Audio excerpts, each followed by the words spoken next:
ತಮ್ಮ ದರ್ಶನಾಪೇಕ್ಷಿ ಪಾದಸೇವೆಗಾಗಿ ಬಂದು ನಿಂತಿದ್ದೇನೆ. ಮಣಿಧನನನ್ನು ಹರಸಬೇಕು, ಧರಿಸಬೇಕು. ಯಾರು ಬಂದದ್ದು? ಗುರುವರ ಪರಮ ಪೂಜ್ಯನೇ ಸುಪ್ರಸನ್ನ, ನಿನ್ನ ಚರಣ ನಂಬಿದೆ ಸಲಗೆನ್ನ, ನಿನ್ನ ಚರಣ ನಂಬಿದೆ ಸಲಗೆನ್ನ.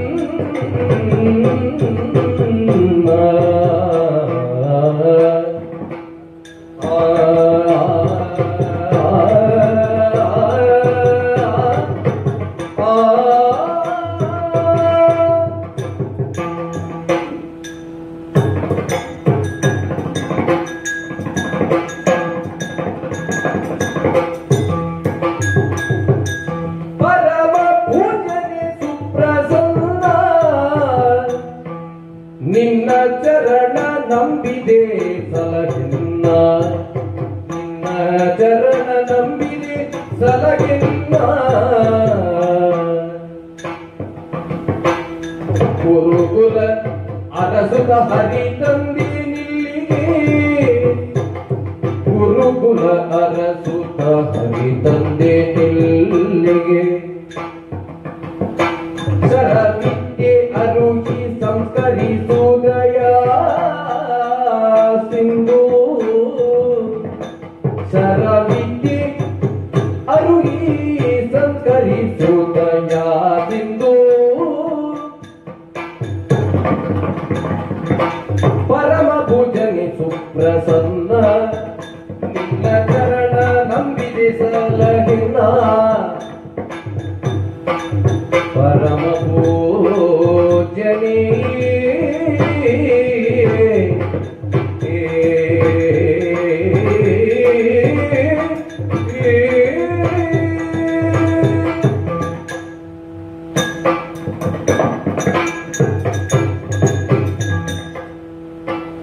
ಪರಮ ಪೂಜ್ಯನಾದ ಮುನಿವರೇ. ಯಾರು? ಅರಸಿ ಅರಸಿ ಆಶ್ರಯವನ್ನಪೇಕ್ಷಿಸಿ ಬಂದು ನಿಂತಹ ನಾ ಬಾಲಕನು. ಸುಪ್ರಸನ್ನತೆಯ ಮೂಲಕವಾಗಿ ಹರಸುವುದಕ್ಕೆ ಹೊರಟರೆ ಕೊರಡಾದರೂ ಅದು ಕೊನರುವಂತೆ ಮಾಡುವಂತಹ ಜೀವಯೋಗ್ಯತೆಯನ್ನು ಮಹಾತ್ಮ್ಯವಾಗಿ ಹೊಂದಿದಂತಹ ಮತಿಯುತರು ತಾವು ಅಂತ ಬರ್ತದೆ. ತಪಸ್ವಿಗಳಾದವರು ಯಾರಿದ್ದಾರೋ ಅವರ ಜಪತಪಾನುಷ್ಠಾನಗಳು ನಿತ್ಯ ನಿರಂತರವಾಗಿ ಅಬಾಧಿತವಾಗಿ ಮುನ್ನಡೆಯುವಂತೆ ಮಾಡುವಲ್ಲಿ ನಿಮ್ಮ ಸರ್ವ ಕರ್ತೃತ್ವವನ್ನು ನೀವು ಬಳಸಿಕೊಂಡವರಂತೆ. ಅಂತಹ ನೀವು ಕೈಗೆತ್ತಿಕೊಂಡದ್ದು ಯಾವುದುಂಟು ಅದೆಲ್ಲ ಪವಿತ್ರವಾಗ್ತದೆ. ಈಗ ಒಂದು ವ್ಯಕ್ತಿತ್ವವನ್ನು ನಾವು ಕೇಳುವಾಗ ತಿಳಿಯುವಾಗ ಅದರ ವೈಶಿಷ್ಟ್ಯವನ್ನು ಗುರುತಿಸುವುದಕ್ಕೆ ಕೆಲವಷ್ಟು ಗುಣಲಕ್ಷಣಗಳಿರ್ತವೆ. ಹೌದು, ಪರಶುವನ್ನೇ ಧರಿಸಿದಂತಹ ಪರಶುಧಾರಿಗಳು ಸರಿ. ಮರದ ಹಿಡಿ ಅದು ಎಷ್ಟು ಮಾರಣಾಂತಿಕವಾಗಬಲ್ಲದು ಎಂಬುದರ ಅರಿವು ನಿಮ್ಮ ಕೈಗೆ ಅದು ಬಂದು ಸೇರಿದ ಮೇಲೆ ಲೋಕಕ್ಕೆ ಬಂದದ್ದು ಅಂತ ಆದರೆ ನೀವು ಕೈಗೆತ್ತಿಕೊಂಡ್ರೆ ಯಾವುದೂ ಆಯುಧವಾಗುತ್ತದೆ ಎಂಬುದಕ್ಕೆ. ಈಗ ಪರಶು ವಿದ್ಯೆ ಉಂಟು, ಅದನ್ನು ತಾವು ಕಲಿತದ್ದು ಅತ್ಯುನ್ನತವಾದ ನೆಲೆಯನ್ನು ಆಶ್ರಯಿಸಿ ಎಲ್ಲ ಸರಿಯೇ. ಹಾಗಂತೇಳಿ ವಿಲ್ವಿದ್ಯೆಗಿರುವಂತಹ ಹೆಚ್ಚಿನದಾದಂತಹ ಒಂದು ವಿಶೇಷವಾದಂತಹ ಯೋಗ್ಯತೆ ಅಥವಾ ಇತರ ಅಸ್ತ್ರಶಸ್ತ್ರಗಳಿಗೋ ಇರುವಂತಹ ಇದಕ್ಕೆ ಇಲ್ಲ. ಒಂದು ಆಯುಧವನ್ನು ಅಭ್ಯಸಿಸಬೇಕೆಂಬ ಅಪೇಕ್ಷೆಯೇ ಈ ಲೋಕಮುಖದಲ್ಲಿ ನಿರ್ದಿಷ್ಟವಾದ ಆಯುಧದತ್ತ ಮೂಡಿದ್ದು ನಿಮ್ಮ ಮೂಲಕ.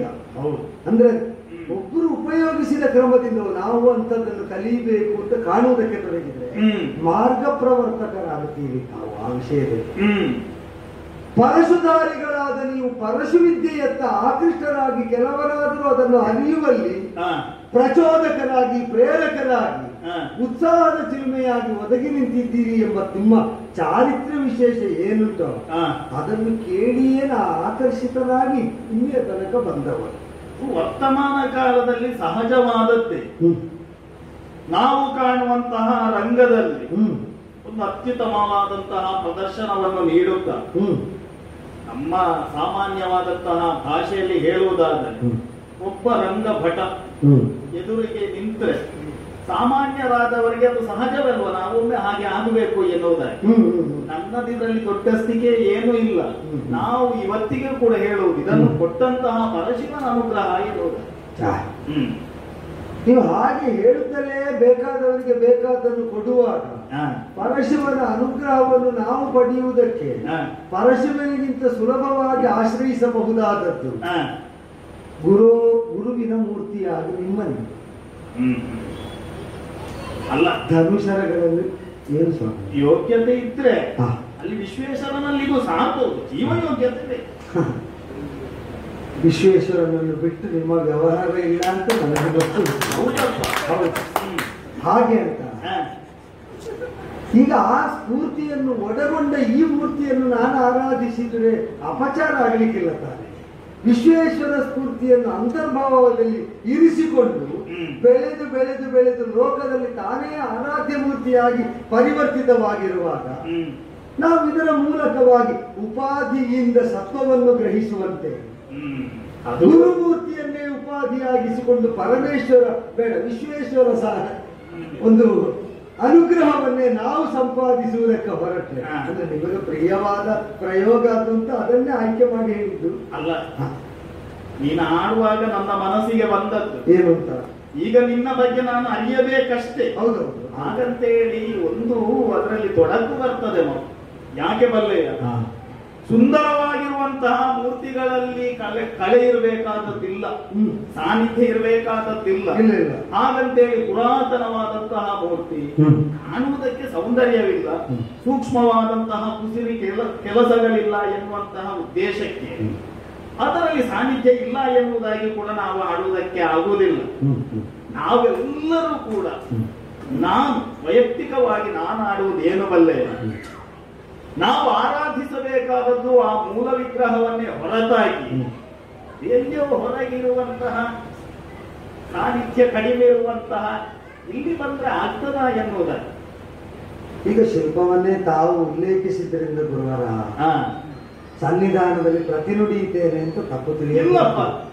ಮನದ ಹಂಬಲವೇ ಮಾತಾಗಿ ನಿಮ್ಮಲ್ಲಿ ನಿವೇದನೆ ಮಾಡುವುದಕ್ಕೆ ಪ್ರಚೋದನೆ ಕೊಡ್ತಾ ಇದ್ದದ್ದರಿಂದ ತಮ್ಮ ಕಾಲು ನಾ ಬಿಡುವ ದುರ್ಯೋಗ ಬರಕೂಡದು. ನನ್ನ ಕೈಯನ್ನು ಬಿಟ್ಟು ಬಿಡುವಂತಹ ಬಯಕೆ ನಿಮ್ಮ ಬಗೆಯಲ್ಲಿ ಒಡಗೂಡಕೂಡದು. ಈ ಕಾಂಕ್ಷೆಯಿಂದ ನಾನು ಆಡುವುದಷ್ಟೇ. ಶಿಲ್ಪಿಯಾದವರು ಸಾನ್ನಿಧ್ಯ ನಿಕ್ಷೇಪ ಮಾಡುವುದಕ್ಕೆ ಉಚಿತವಾದ ಶಿಲ್ಪವಾಗಿ ಯಾವ ಶಿಲೆಯನ್ನು ಪರಿವರ್ತಿಸ್ತಾನೋ ಅದು ಜೀವಕಲಾಪೂರ್ಣವಾಗಿ ಉಂಟು ಅಂತ ನೋಡುವುದಕ್ಕೆ ಮುಟ್ಟುತ್ತಾನೆ. ಹೌದು, ತಟ್ಟುತ್ತಾನೆ, ಸರಿ, ಹೊಡೀತಾನೆ, ಒಂದು ಹಂತದಲ್ಲಿ ಒಡೆದು ನೋಡುತ್ತಾನೆ. ಎಲ್ಲವನ್ನು ಸಮಗ್ರವಾಗಿ ಅಲ್ಲ, ಇದರಲ್ಲಿ ಕೆತ್ತಬಹುದಾದದ್ದೆಷ್ಟು, ಬೆತ್ತಬಹುದಾದದ್ದೆಷ್ಟು, ತೆಗೆಯಬಹುದಾದದ್ದೆಷ್ಟು, ಉಳಿಸಬಹುದಾದದ್ದೆಷ್ಟು, ಅದು ಶಿಲ್ಪಿಯ ಚಾತುರ್ಯ. ಮುಟ್ಟಿ ತಟ್ಟಿ ಹಾಗೆ ನೋಡಿದ ಕ್ಷಣದಲ್ಲಿ ಆ ಶಿಲ್ಪಿಗೆ ಇದು ಯಾವುದಕ್ಕೆ ಪರ್ಯಾಪ್ತವಾದ ಶಿಲಾಖಂಡ ಅಂತ ಸ್ಪಷ್ಟ ಆಗ್ತದೆ. ಆದ್ರೆ ಶಿಲ್ಪದಲ್ಲಿ ಸಿದ್ಧಿಯನ್ನು ಹೊಂದಿದ ಆಚಾರ್ಯ ಶಿಲ್ಪಿಗಳಿಗೆ ಒಂದು ಶಿಲಾಖಂಡ ಎದುರು ಬಂದು ನಿಂತರೆ ಅಥವಾ ಬಿದ್ದರೆ ಅಥವಾ ಶಿಲಾಖಂಡದ ಎದುರು ಹೋಗಿ ತಾನು ನಿಂತರೆ ಮುಟ್ಟದೆಯೇ ಇದು ಮೂರ್ತಿಗೆ ಆದೀತೋ ಇಲ್ಲೋ ಅಂತ ಗೊತ್ತಾಗ್ಲಿಕ್ಕಿಲ್ಲೋ. ಮಾತ್ರ ಅಲ್ಲ, ಈಗ ಕೆಲವು ಪ್ರಸಿದ್ಧವಾದ ಕೈಗುಣ ಅಂತ ಹೇಳುವುದಿಲ್ಲ. ಹೌದಪ್ಪ, ಅಂತ ಶಿಲ್ಪಿಗಳ ನಾವು ಯೋಗ್ಯತೆಯನ್ನು ಲೋಕದಲ್ಲಿ ಪ್ರಸಿದ್ಧಿಯಾಗಿ ತಿಳಿದದ್ದು ಹೇಗೆ ಅಂದ್ರೆ ಕೆಲವು ಶಿಲ್ಪಿಗಳು ಶಿಲೆಯನ್ನು ಕೈಗೆತ್ತಿಕೊಂಡ್ರೆ ಸಾಕು, ಅದು ಯಾವುದಾದ್ರೂ ಒಂದು ಮೂರ್ತಿ ಆಗ್ತದೆ ಅಂತ ನಿರ್ಣಯ. ಮತ್ತೆ ಇದು ಆಗುವುದಕ್ಕಿಲ್ಲ ಅಂತ ಒಡೆದು ಎಸೆಯುವುದಕ್ಕೆ ಇಲ್ಲ, ಅವರ ಕೈಗುಣ ಅದು ಅಂತ ಹೊಗಳುವುದು. ಹೌದೌದು, ಸಂವಿಧಾನವನ್ನು ನಾವು ಹಾಗೆ ತಿಳಿದದ್ದು. ಧನುಷರಗಳನ್ನು ಹಿಡಿದು ಬಂದು ಈ ಬಂಡೆ ಅಂತಿರುವ ನಾನು ನಿಮ್ಮ ಪಾದ ಮೂಲದಲ್ಲಿ ಬಿದ್ದಿದ್ದೇನೆ. ಮೂರ್ತಿಯ ಕೈಯಲ್ಲಿ ಇದಿರಬೇಕು. ಇದು ಇರಿಸಿಕೊಂಡ ಮೂರ್ತಿ ಆಗುವುದಕ್ಕೆ ಯಾವುದನ್ನೆಲ್ಲ ತೆಗೆಯಬೇಕು ಅದನ್ನು ನೀವು ನಿವಾರಿಸಿಕೊಡಬೇಕು.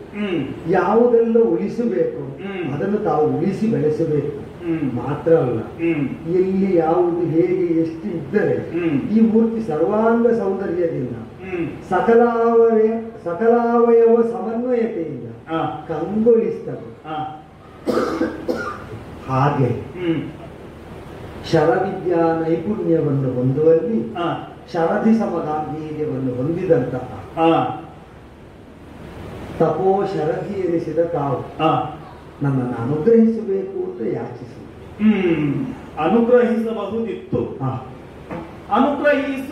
ಅನುಗ್ರಹಿಸಲು ಬಲ್ಲೆ. ತೊಡಕಾದದು ಒಂದು, ಏನು? ಈಗ ನೀನು ನನ್ನನ್ನು ಮಹಾಶಿಲ್ಪಿ ಎನ್ನುವ ಭಾವದಿಂದ ಕಾಣುತ್ತಿ. ನಾವಾಗಿ ಎತ್ತಿಕೊಂಡು ಹೋಗ್ಬೇಕು ಅಂತ ಹೇಳಿದ್ರೆ ನಾವಾಗಿ ಅರಸಿಕೊಂಡು ಹೋದಂತಹ ಶಿಲೆ ಆಗಿರ್ಬೇಕು. ಇದು ನಮ್ಮಲ್ಲಿಗೆ ತೇಲಿ ಬಂದ ಶಿಲೆ.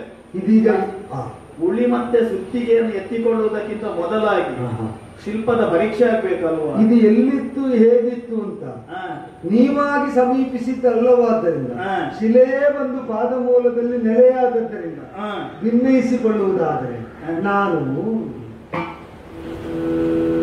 ದೀನನಾಥ ಬಾಲಕನು. ಯಾರು? ದೀನನಾಥ ಬಾಲಕನು.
ಧೈರ್ಯ ಮನದಲ್ಲಿ ಈ ಕಾಲದಲ್ಲಿ ದೀನತೆ ತೀವ್ರವಾಗಿ ನಮ್ಮನ್ನು ಬಾಧಿಸುವುದು ಯಾವಾಗ ಅಂದ್ರೆ ಅನಾಥತ್ವ ಆವರಿಸಿಕೊಂಡ ಕಾಲದಲ್ಲಿ ಗುರುವೇ. ಯಾರಿಗೆ ಯಾರು ನಾಥರು, ಯಾರು ಯಾವಾಗ ಅನಾಥರು ಅಂತ ಯೋಚಿಸಿದರೆ ಅಭೀಪ್ಸಿತವಾದದ್ದನ್ನು ಕೈಗೂಡುವಲ್ಲಿ ಆಧಿಪತ್ಯವನ್ನು ಹೊಂದಿದವರು ಸಹಕರಿಸಲಿಲ್ಲ ಅಂತಾದರೆ ಅನಾಥ ಪ್ರಜ್ಞೆಯಿಂದ ಯಾವ ಜೀವವಾದರೂ ನರಳುತ್ತದೆ. ಸತ್ಯ. ಅಪೇಕ್ಷೆ ಇದ್ದದ್ದನ್ನು ಹೊಂದುವಲ್ಲಿ ಸ್ವಯಂ ಪರ್ಯಾಪ್ತಿ ಇಲ್ಲ. ಯಾರ ಸಹಾಯ ಸಹಕಾರಗಳು ಒದಗುತ್ತದೆ ಅಂತ ನಿರೀಕ್ಷೆ ಉಂಟೋ ಅವರು ಕೈ ಬಿಟ್ಟರು ಅಂತಾದರೆ ಅನಾಥತ್ವ ದೈನ್ಯ ತಾನಾಗಿ ನೆಲೆಯಾಗುತ್ತೆ.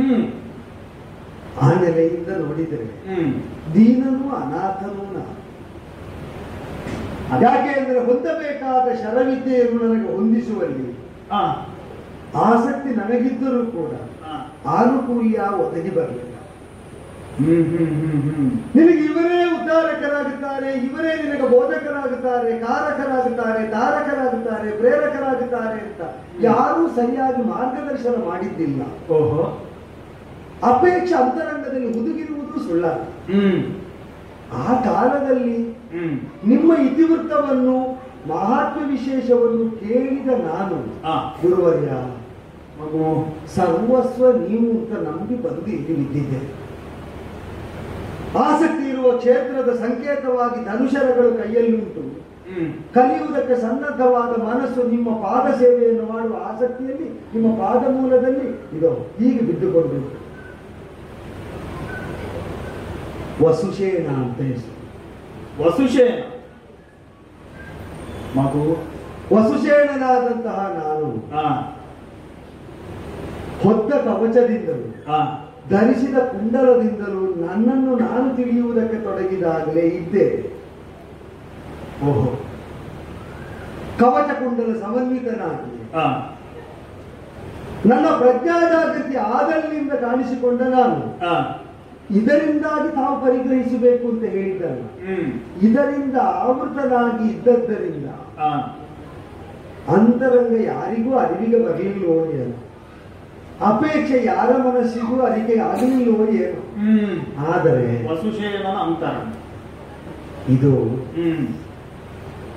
ಹಿರಣ್ಮಯವಾಗುಂಟು ಅಂತ ಗುರು ಸನ್ನಿಧಿಯಲ್ಲಿ ನಾ ತೋರಿದ್ದ.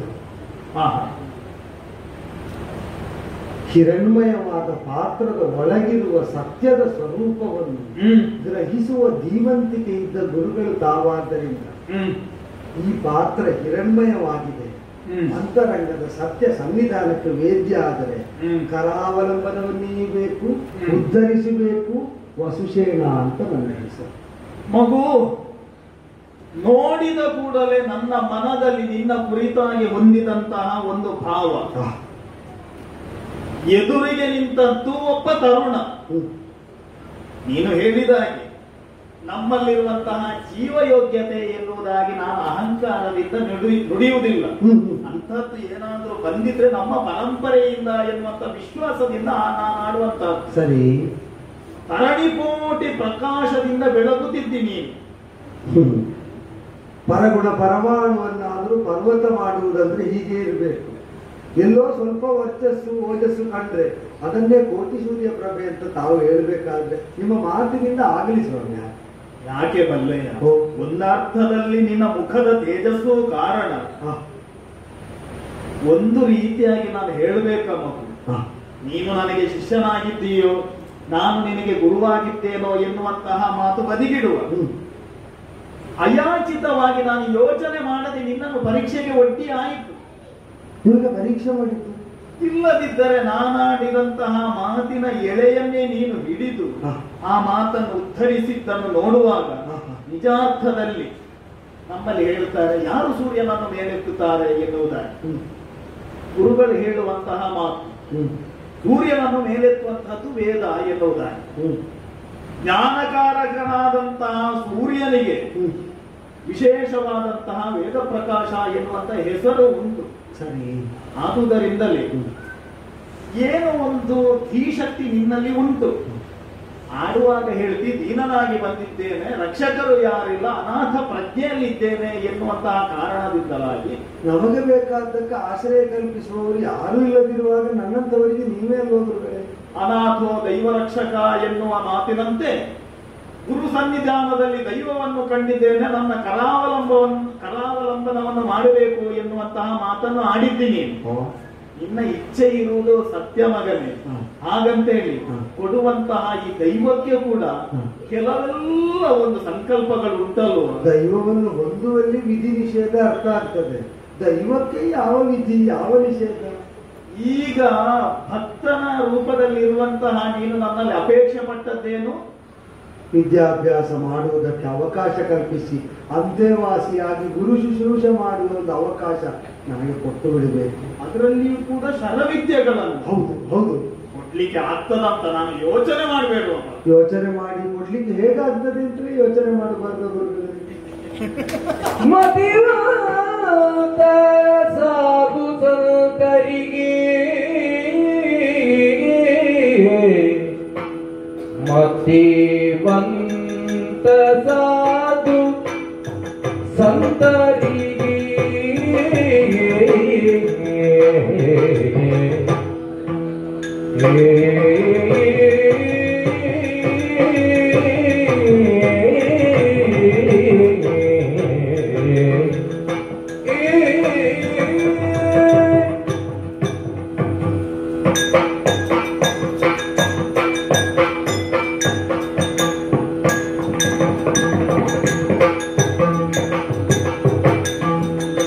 ಮತಿವಂತ ಸಾಧು ಸಂತರಿಗೆ ಭೂಮಿ ಪತಿಗಳ ಹಿಂಸೆಯುತ್ತಾಗಿ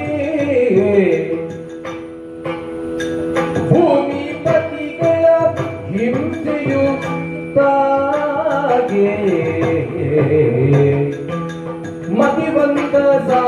ಸಾಧು ಸಂತರಿಗೆ ಭೂಮಿ ಪತಿಗಳ ಹಿಂಸೆಯುಗಾಗಿ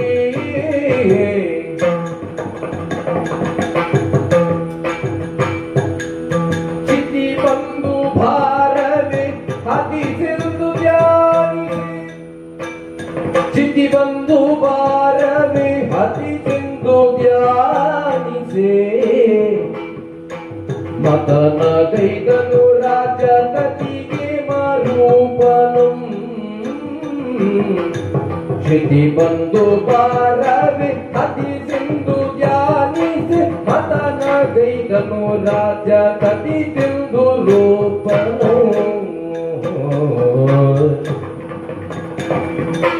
ಮತಿವಂತ ಸಾಧು ಸಂತರಿಗೆ ಭೂಮಿಪತಿಗಳ ಹಿಂಸೆಯು ಹೀಗೆ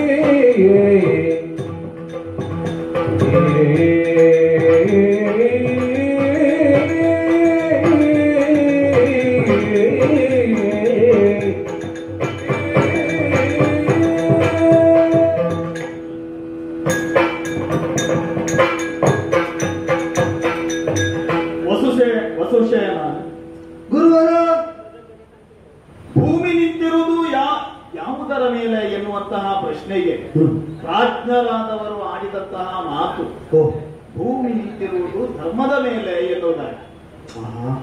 ಹಾಗಿದ್ದರೆ ನಿತ್ಯವಾಗಿ ಆ ಧರ್ಮ ಉಳಿಸಬೇಕು ಅಂತ ಹೇಳಿದ್ರೆ ಅದನ್ನು ಉಳಿಸಿ ಬೆಳೆಸುವವರು ಯಾರು? ಮತಿವಂತರಾದಂತಹ ಸಾಧು ಸಂತರು. ಧರ್ಮವನ್ನು ಆಚರಿಸುವಂತಹ ಕಾಲದಲ್ಲಿ ನಮ್ಮ ಬುದ್ಧಿ ಹೇಗಿರಬೇಕು ಕೇಳಿದ್ರೆ, ನಮ್ಮ ಜುಟ್ಟನ್ನು ಮೃತ್ಯುದೇವತೆಯು ಹಿಡಿದುಕೊಂಡಿದ್ದಾಳೋ ಎನ್ನುವಂತಹ ರೀತಿಯಲ್ಲಿ ನಾವು ಧರ್ಮವನ್ನು ಆಚರಿಸಬೇಕು. ನಾಳೆ ಎನ್ನುವಂತಹದ್ದು ನಮಗೆ ಪ್ರಾಪ್ತಿ ಆಗ್ತದೋ ಇಲ್ಲವೋ ಆದಷ್ಟು ನಾವು ಧರ್ಮ ಕರ್ಮದಲ್ಲಿ ನಮ್ಮನ್ನು ನಾವು ತೊಡಗಿಸಿಕೊಳ್ಳಬೇಕು ಎನ್ನುವಂತಹ ಉದ್ದೇಶ ನಮ್ಮ ಬಳಿಯಲ್ಲಿರಬೇಕು. ವಿದ್ಯೆಯನ್ನು ಆರ್ಜಿಸುವಂತಹ ಕಾಲದಲ್ಲಿ ನಾವು ಅಮರರಾಗಿ ಇರುತ್ತೇವೆ ಎನ್ನುವಂತಹ ರೀತಿಯಲ್ಲಿ ವಿದ್ಯೆಯನ್ನು ಆರ್ಜಿಸಬೇಕಾದ ಇದಕ್ಕೆ ಪ್ರಾಜ್ಞಾ ಲಕ್ಷಣ ಎನ್ನುವುದಾಗಿ ಹೇಳ್ತಾರೆ. ಮಗು ನಿಜಾರ್ಥದಲ್ಲಿ ಭೂಮಿಪತಿಗಳು ಯಾರು ಎನ್ನುವಂತಹದನ್ನು ತಿಳಿದಂತಹ ಕ್ಷತ್ರಿಯರು ಸಾಧು ಸಂತರ ತಂಟೆಗೆ ಯಾರು ಕೂಡ ಹೋಗುವುದಿಲ್ಲ. ಅವರಿಂದಲೇ ಅಭಿಷೇಚನವನ್ನು ಕೈಗೊಂಡಂತಹ ಅರಸ ನಮಗೆ ಅಧಿಕಾರ ಬರುವಂತಹ ಸಂದರ್ಭದಲ್ಲಿ ಆಚಾರ್ಯ ಪೀಠದಿಂದ ಬಂದಂತಹ ಮಾತಿನಿಂದಲಾಗಿ ನಿಮಗೆ ಗೊತ್ತಿರಬೇಕಲ್ಲ, ಧರ್ಮಪೀಠದಲ್ಲಿ ಕುಳಿತಂತಹ ಅರಸನಲ್ಲಿ ವಿಷ್ಣು ಸಾನ್ನಿಧ್ಯ ಉಂಟು ಎನ್ನುವಂತಹ ಉದ್ದೇಶದಿಂದಲಾಗಿ ಆ ಒಂದು ಪದವಿ ಬಂದದ್ದು ಪಾಲನೆಗೆ ಎನ್ನುವಂತಹ ಒಂದು ಸ್ವಯಂ ಬೋಧೆ ಅವನಿಗಿದ್ದರೆ ಲೇಸು. ನಾನಿದನ್ನು ಅಧಿಕಾರಕ್ಕಾಗಿ ಬಳಸಿಕೊಳ್ಳುತ್ತೇನೆ ಎನ್ನುವಂತಹ ಅಹಂಕಾರವನ್ನು ಬೆಳೆಸಿಕೊಂಡ ಯಾವುದೇ ಒಬ್ಬ ಕ್ಷತ್ರಿಯನಿಂದಲಾಗಿ ಸಾಧುಗಳಿಗೆ, ಸಂತರಿಗೆ, ಗೋವುಗಳಿಗೆ, ಸ್ತ್ರೀಯರಿಗೆ ಆಪತ್ತು ಬರುವಂತಹ ಸಂದರ್ಭದಲ್ಲಿ ಅಂತಹ ಎಲ್ಲರನ್ನು ಕೂಡ ಮತಿಸುತ್ತೇನೆ ಎನ್ನುವಂತಹ ಸಂಕಲ್ಪವನ್ನು ತೊಟ್ಟು ನಿಂತವನು ನಾನು. ಆ ರೀತಿಯ ಸಂಕಲ್ಪವನ್ನು ಹೊತ್ತು ನಿಂತಹ ನಾನು ನನಗೆ ತೊಡಕಾದದ್ದು ಯಾವುದು ಅಲ್ಲೇ ಯಾವುದು ಆಡುವಂತಹ ಕಾಲದಲ್ಲಿ ಹೇಳ್ತಾ ಇದು ಹಿರಣ್ಮಯವಾದದ್ದು ಎನ್ನುವಂತಹ ಉದ್ದೇಶದಿಂದ ತೋರಿಸಿದ್ದಲ್ಲ ಗುರುಗಳೇ. ನಾನು ಬುದ್ಧಿ ತಿಳಿಯುವುದಕ್ಕಿಂತ ಮೊದಲಾಗೆ ನನ್ನಲ್ಲಿ ಇತ್ತು ಕವಚ ನಿನಗೆ ಉಂಟು ಅಂತ ಹೇಳಿ. ಆದ್ರೆ ಈಗ ಬ್ರಾಹ್ಮಣನಾಗಿದ್ರೆ ಅವರಿಗೆ ಕವಚ ಯಾವುದು? ತಪಸ್ಸು, ಸ್ವಾಧ್ಯಾಯ, ವೇದ, ವಿದ್ಯೆ, ಜಪ, ತಪಾದಿಗಳು. ನಿನಗೆ ಈ ಹುಟ್ಟಿದಾರಭ್ಯ ಇಂತಹ ಕವಚ ಬಂದಿದೆ. ಉಭಯ ಕರ್ಣಗಳಲ್ಲಿ ಕರ್ಣಕುಂಡಗಳು ರಾರಾಜಿಸುತ್ತಾ ಉಂಟು ಎನ್ನುವುದಾಗಿದ್ರೆ ಮತ್ತು ನಿನಗೆ ಹೆಚ್ಚು ನಾನು ಸ್ಥೂಲವಾಗಿ ತಿಳಿಸಬೇಕಾದದ್ದಿಲ್ಲ. ಸೂಕ್ಷ್ಮವಾಗಿ ನನ್ನ ಮನದ ಇರವನ್ನು ನಾನು ತಿಳಿಸುತ್ತೇನೆ. ಏನು ಭೂಪ್ರದಕ್ಷಿಣೆಯನ್ನು ಮಾಡುತ್ತಾ ಭೂಪಾಲಕರಾಗಿರುವಂತಹ ಕ್ಷತ್ರಿಯರ ತಲೆಗಳನ್ನು ಈ ಕಂಡು ಕೊಡಲಿಯಿಂದ ಕಡೆದು ಮತ್ತೆ ಅದರ ಪರಿಮಾರ್ಜನೆಗಾಗಿ ತಪಸ್ಸನ್ನು ಆಚರಿಸುವಂತಹ ನಾನು ಮತ್ತೊಮ್ಮೆ ಕ್ಷತ್ರಿಯರಿಗೆ ವಿದ್ಯೆಯನ್ನು ಬೋಧಿಸುವುದಿಲ್ಲ ಎನ್ನುವಂತಹ ಸಂಕಲ್ಪವನ್ನು ತೊಟ್ಟು ನಿಂತಿದ್ದೇನೆ. ಹಾಗಾಗಿ ನೀನು ಬಂದದ್ದೆಲ್ಲ ಸರಿಯಾಗಿದೆ, ನನ್ನ ಬಗ್ಗೆ ತಿಳಿದುಕೊಂಡದ್ದು ಕೂಡ ಸರಿಯಾಗಿದೆ. ಆದರೆ ನನಗೆ ಎಲ್ಲಿ ನಿನಗೆ ವಿದ್ಯೆಯನ್ನು ಕಲಿಸಲಿಕ್ಕೆ ತೊಡಕಾಗುತ್ತದೆ ಎನ್ನುವುದಾಗಿ ನಾನು ಭಾವಿಸ್ತೇನೆ. ಹಾಗಾಗಿ ನೀನು ಒಳ್ಳೆಯ ಶಿಲೆ ಹಾಗಂತೇಳಿ ಒಳ್ಳೆಯ ಶಿಲ್ಪಿಗಳು ಬೇರೆ ಕಡೆಯಲ್ಲಿ ಸಿಕ್ಕಿದರು. ಗುರುಗಳೇ, ನಾನು ನನ್ನ ಕವಚ ತೋರಿಸಿದ್ದು ಸುಮ್ಮನೆ ಅಲ್ಲ.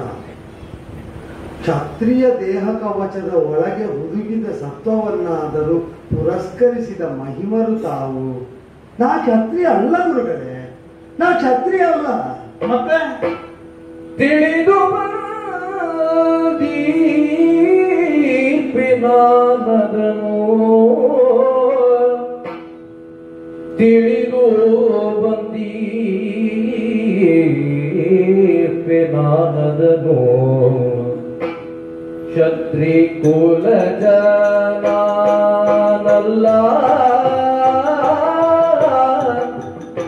ಗುರುವರ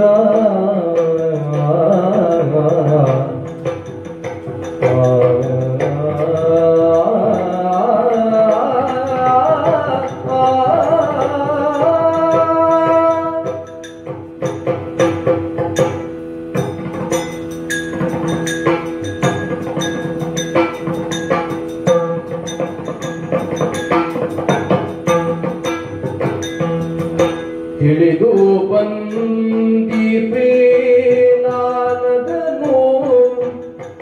ಕ್ಷತ್ರಿ ಕುಲಜ ನಾನಲ್ಲ ನಂಬಿದನು, ಕ್ಷತ್ರಿ ಕುಲಜ ನಾನಲ್ಲ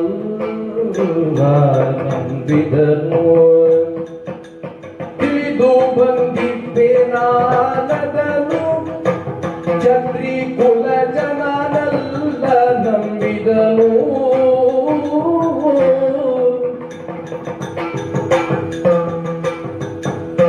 ನೆಲೆಯ ಪೇಳಿದೆ ಮುನಿ ತಿಲಕ,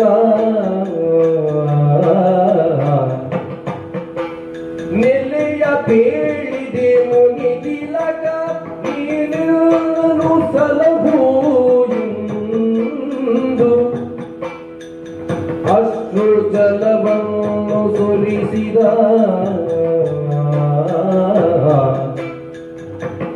ನೆಲೆಯ ಬೇಳಿದೆ ಮುನಿ ತಿಲಕ ನೀನೆನ್ನನು, ಸಲಹಿಂದು ಅಶ್ರು ಜಲವನ್ನು ಸುರಿಸಿದನು, ತಿಳಿದು ಬಂದಿರ್ಬೇ ಗುರುವರ.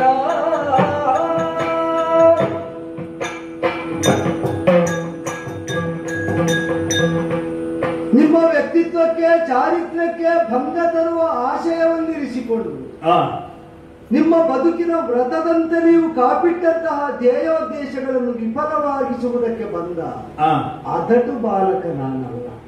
ತಿಳಿದು ಬಂದಿಯೇ ಗುರುವ. ನೀವು ಕ್ಷತ್ರಿಯರೆಡೆಗೆ ಹೊಂದಿದಂತಹ ಅಮರ್ಷ ಭಾವ, ಆ ಆಕ್ರೋಶ, ಆ ಪ್ರತಿಭಟನೆ, ಕ್ಷತ್ರಿಯ ಗಮನಕ್ಕಾಗಿ ಸರ್ವ ಸಾಮರ್ಥ್ಯಗಳನ್ನು ನೀವು ವಿನಿಯೋಗಿಸಿದ ವಿಧಾನ, ಇದನ್ನೂ ತಿಳಿದಿದ್ದೇನೆ. ತಿಳಿದು ಮತ್ತು ಇಲ್ಲಿಯೇ ಬಂದಿ ಅದನ್ನು ಮಾತ್ರ ತಿಳಿದಲ್ಲ ಗುರುಗಳೇ. ಮತ್ತೆ ಸೂರ್ಯವಂಶೀಯನಾಗಿ ಉದಿಸಿದಂತಹ ರಘುಕುಲರಾಮನೆನಿಸುವ ದಾಶರಥಿ ರಾಮ ಕ್ಷತ್ರಿಯ ಕವಚದ ಒಳಗೆ ಹುದುಗಿದಂತಹ ಒಂದು ಬ್ರಾಹ್ಮ ತೇಜ ಅಂತ ಗುರುತಿಸಿ ನಿಮ್ಮ ವೈಷ್ಣವ ಶಕ್ತಿಯನ್ನೇ ನೀವು ಧಾರೆ ಎರೆದದ್ದನ್ನು ತಿಳಿದು ಬಂದಿಯೇ ಗುರುವರನೇ. ಹೌದಪ್ಪ. ಈಗ ಅದರಲ್ಲಿ ಕವಚ ಹುಟ್ಟಿನಿಂದ ಕ್ಷತ್ರಿಯರಂತೆ ಇದ್ದದ್ದನ್ನು. ಹೌದು. ರಾಮಚಂದ್ರಮ ತನ್ನನ್ನು ತಾನು ದಾಶರಥಿಯಾದಂತಹ ಕ್ಷತ್ರಿಯ ರಾಮ ಅಂತ ತಿಳಿದಿದ್ದೇನೆ ಅಂತ ಯಾವ ಜೀವ ನಿರೂಪಿಸ್ತಾ ಬಂದನು. ಆದರೂ ಒಳಗಿರುವ ಬ್ರಹ್ಮತೇಜವನ್ನು ಗುರುತಿಸಿ ನೀನು ನಿನ್ನನ್ನೇನಾಗಿ ತಿಳಿದಿದ್ದೀಯೋ ಅದಕ್ಕಿಂತ ಹೆಚ್ಚು ನಾನು ತಿಳಿಯುತ್ತೇನೆ ಅಂತ ತಾವು ಆಳಿದಿರಂತೆ. ಅಕ್ಷಯಂ ಮಧುಹಂತಾರಂ ಜಾನಾಮಿ ತ್ವಾಂ ಸುರೇಶ್ವರಂ. ಮಧುವನ್ನೇ ಕೊಂದ ಮಧುದಾರವನನ್ನು ಕೊಂದು ಕಳೆದಂತಹ ಸುರೇಶ್ವರನಾಗಿ ನಿನ್ನನ್ನು ನಾನು ತಿಳಿಯುತ್ತೇನೆ ಎಂಬುದಾಗಿ ಹೇಳಿದರೆ ತೊಟ್ಟ ಕವಚದ ಒಳಗಿರುವ ಸತ್ವ ನಿಮಗೆ ಮುಖ್ಯ ಆಯಿತು ಬಿಟ್ರೆ ಕ್ಷಾತ್ರ ಕವಚ ನಿಮಗೆ ಮುಖ್ಯ ಆಗಲಿಲ್ಲ. ಕವಚ ಅಂದ್ರೆ ದೇಹ ಅಂತ ನಾನು ಹೇಳಿದ್ದು. ಅದೇ ನೆಲೆಯಲ್ಲಿ ಈಗ ಈ ಕಾಲಘಟ್ಟದಲ್ಲಿ ದ್ವಾಪರದಲ್ಲಿ ಸುರತರಂಗಿಣಿ ನಂದನೆನಿಸಿದಂತಹ ದೇವವ್ರತರು ಆಚಾರ್ಯ ಭೀಷ್ಮರು, ನಾನು ಆ ಕಡೆಯಿಂದಲೇ ಬಂದವರು ಗುರುಗಳೇ. ಅವರು ನೆಲೆಯಾದದ್ದೀಗ ಹಸ್ತಿನೆಯಲ್ಲಿ.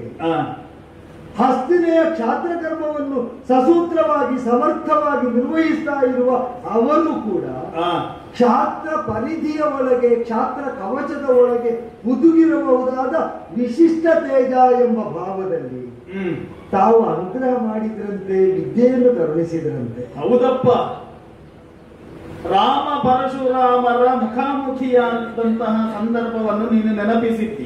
ಆ ಕಾಲದಲ್ಲಿ ಮತ್ತೊಮ್ಮೆ ಈ ಯುಗದಲ್ಲಿ ಭೀಷ್ಮಾಚಾರ್ಯ ಸತ್ಯ ಒಂದು ತೊಡಕಾಗ್ತದೆ ಮಗು, ಏನು ಬಲ್ಲೆಯ, ಏನು ಸ್ವಾಮಿ, ಶಿಲ್ಪಿಗೂ ಕೂಡ ಪರೀಕ್ಷೆ ಮಾಡುವಂತಹ ಸಂದರ್ಭದಲ್ಲಿ ಒಂದು ಅರಿವಿರುತ್ತದೆ. ಈ ಶಿಲೆಯನ್ನು ಪರೀಕ್ಷೆ ಮಾಡುವಂತಹ ಸಂದರ್ಭದಲ್ಲಿ ಶಿಲೆಯಾಗುವುದು ಬಿಡು, ಪರೀಕ್ಷೆಗಾದರೂ ಕೂಡ ಯೋಗ್ಯತೆ ಉಂಟೋ ಎನ್ನುವುದಾಗಿ ಯೋಚನೆ ಮಾಡ್ತಾನೆ. ಹಾಗಾಗಿ ನಾನು ಅಲ್ಲಿ ಪೆಟ್ಟನ್ನು ಕೊಡುವಂತಹ ಸಂದರ್ಭದಲ್ಲಿ ನನಗೆ ಅರಿವೇ ಇದ್ದದ್ದು, ಒಂದು ವೇಳೆ ನಾನು ಕೊಡುವಂತಹ ಪೆಟ್ಟಿನಿಂದಲಾಗಿ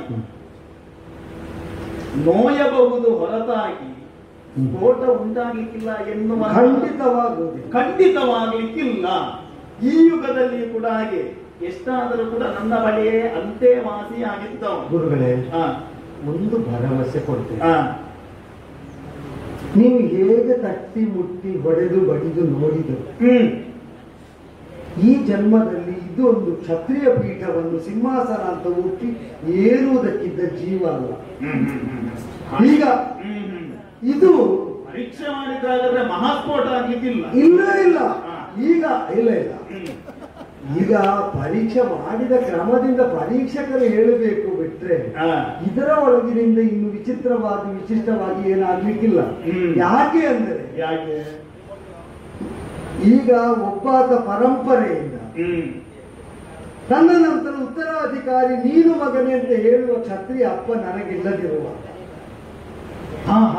ಈಗ ಈ ವಂಶದ ಕುಲದಲ್ಲಿ ತಿಲಕಪ್ರಾಯನಾಗಿ ಬೆಳಗಿ ಕುಲದ ಮರ್ಯಾದೆಯನ್ನು ಉಲ್ಲಂಘಿಸದೆ ಪೀಠವನ್ನು ಏರಿ ಪ್ರಜಾ ಪರಿಪಾಲನೆ ಮಾಡುವುದಕ್ಕೆ ನಿನ್ನನ್ನು ಹುಟ್ಟಿಸಿದ್ದು ಮಗು ಅಂತ ಹೇಳುವ ಅಮ್ಮ ನನಗಿಲ್ಲದಿರುವಾಗ ನಾನು ಯಾವ ಕ್ಷತ್ರಿಯ ಆಚಾರದಲ್ಲಿ ತೊಡಗುವುದಕ್ಕೆ, ಹೇಗೆ ಪ್ರಜಾ ಪರಿಪಾಲನೆ ಮಾಡುವುದಕ್ಕೆ, ಪ್ರಜಾ ಪರಿಪಾಲನೆ ಮಾಡುವುದಕ್ಕೆ ಆಯುಧ ಹಸ್ತನಾಗಿ ಛತ್ರದಡಿಯಲ್ಲಿ ಕುಳಿತು ಪೀಠಾರೋಹಣವನ್ನು ಮಾಡಿ ಚತುರಂಗ ಬಲವನ್ನು ಹೊಂದಿದಾಗ ಅಧಿಕಾರದ ಜೊತೆಯಲ್ಲಿ ಮದವು ಅಂಕುರಿಸಿ ಬ್ರಾಹ್ಮ ವಿರೋಧವನ್ನು ಮಾಡುವ ಕಾರಣಕ್ಕೆ ನಿಮಗೆ ಕ್ಷತ್ರಿಯರಲ್ಲಿ ವಿರೋಧ ಅಂತ ಆದರೆ ನೀವು ಕ್ಷತ್ರಿಯರನ್ನು ವಿರೋಧಿಸುವುದಕ್ಕೆ ಬೇಕಾಗಿ ಅವರಲ್ಲಿ ಕಂಡುಕೊಂಡ ದುರ್ಗುಣ ಒಂದು ನನ್ನಲ್ಲಿ ನುಸುಳುವಂತಹ ಬದುಕಿನ ಸನ್ನಿವೇಶದಲ್ಲಿ ನಾನಿಲ್ಲ.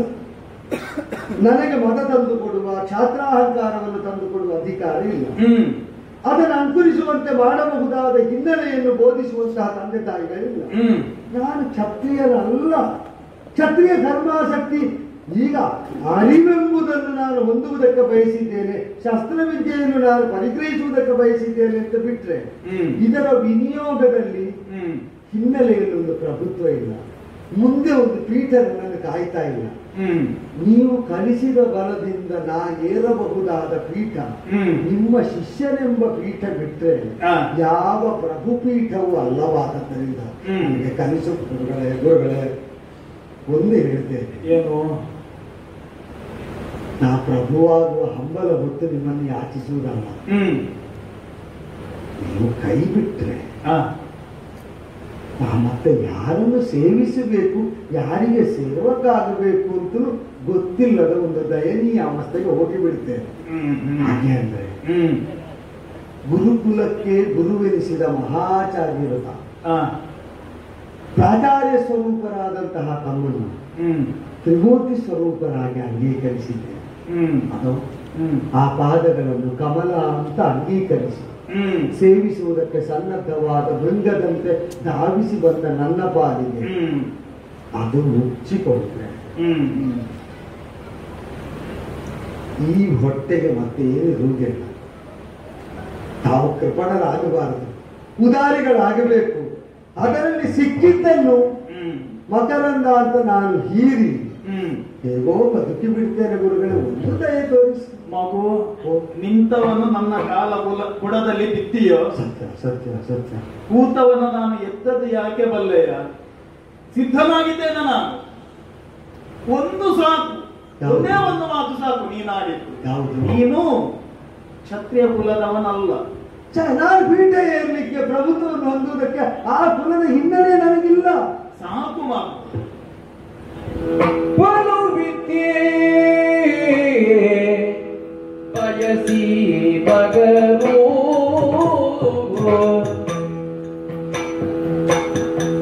ಕ್ಷತ್ರಿಯರ ನುಳಿದ ಕರಣಿ ಸುಗರು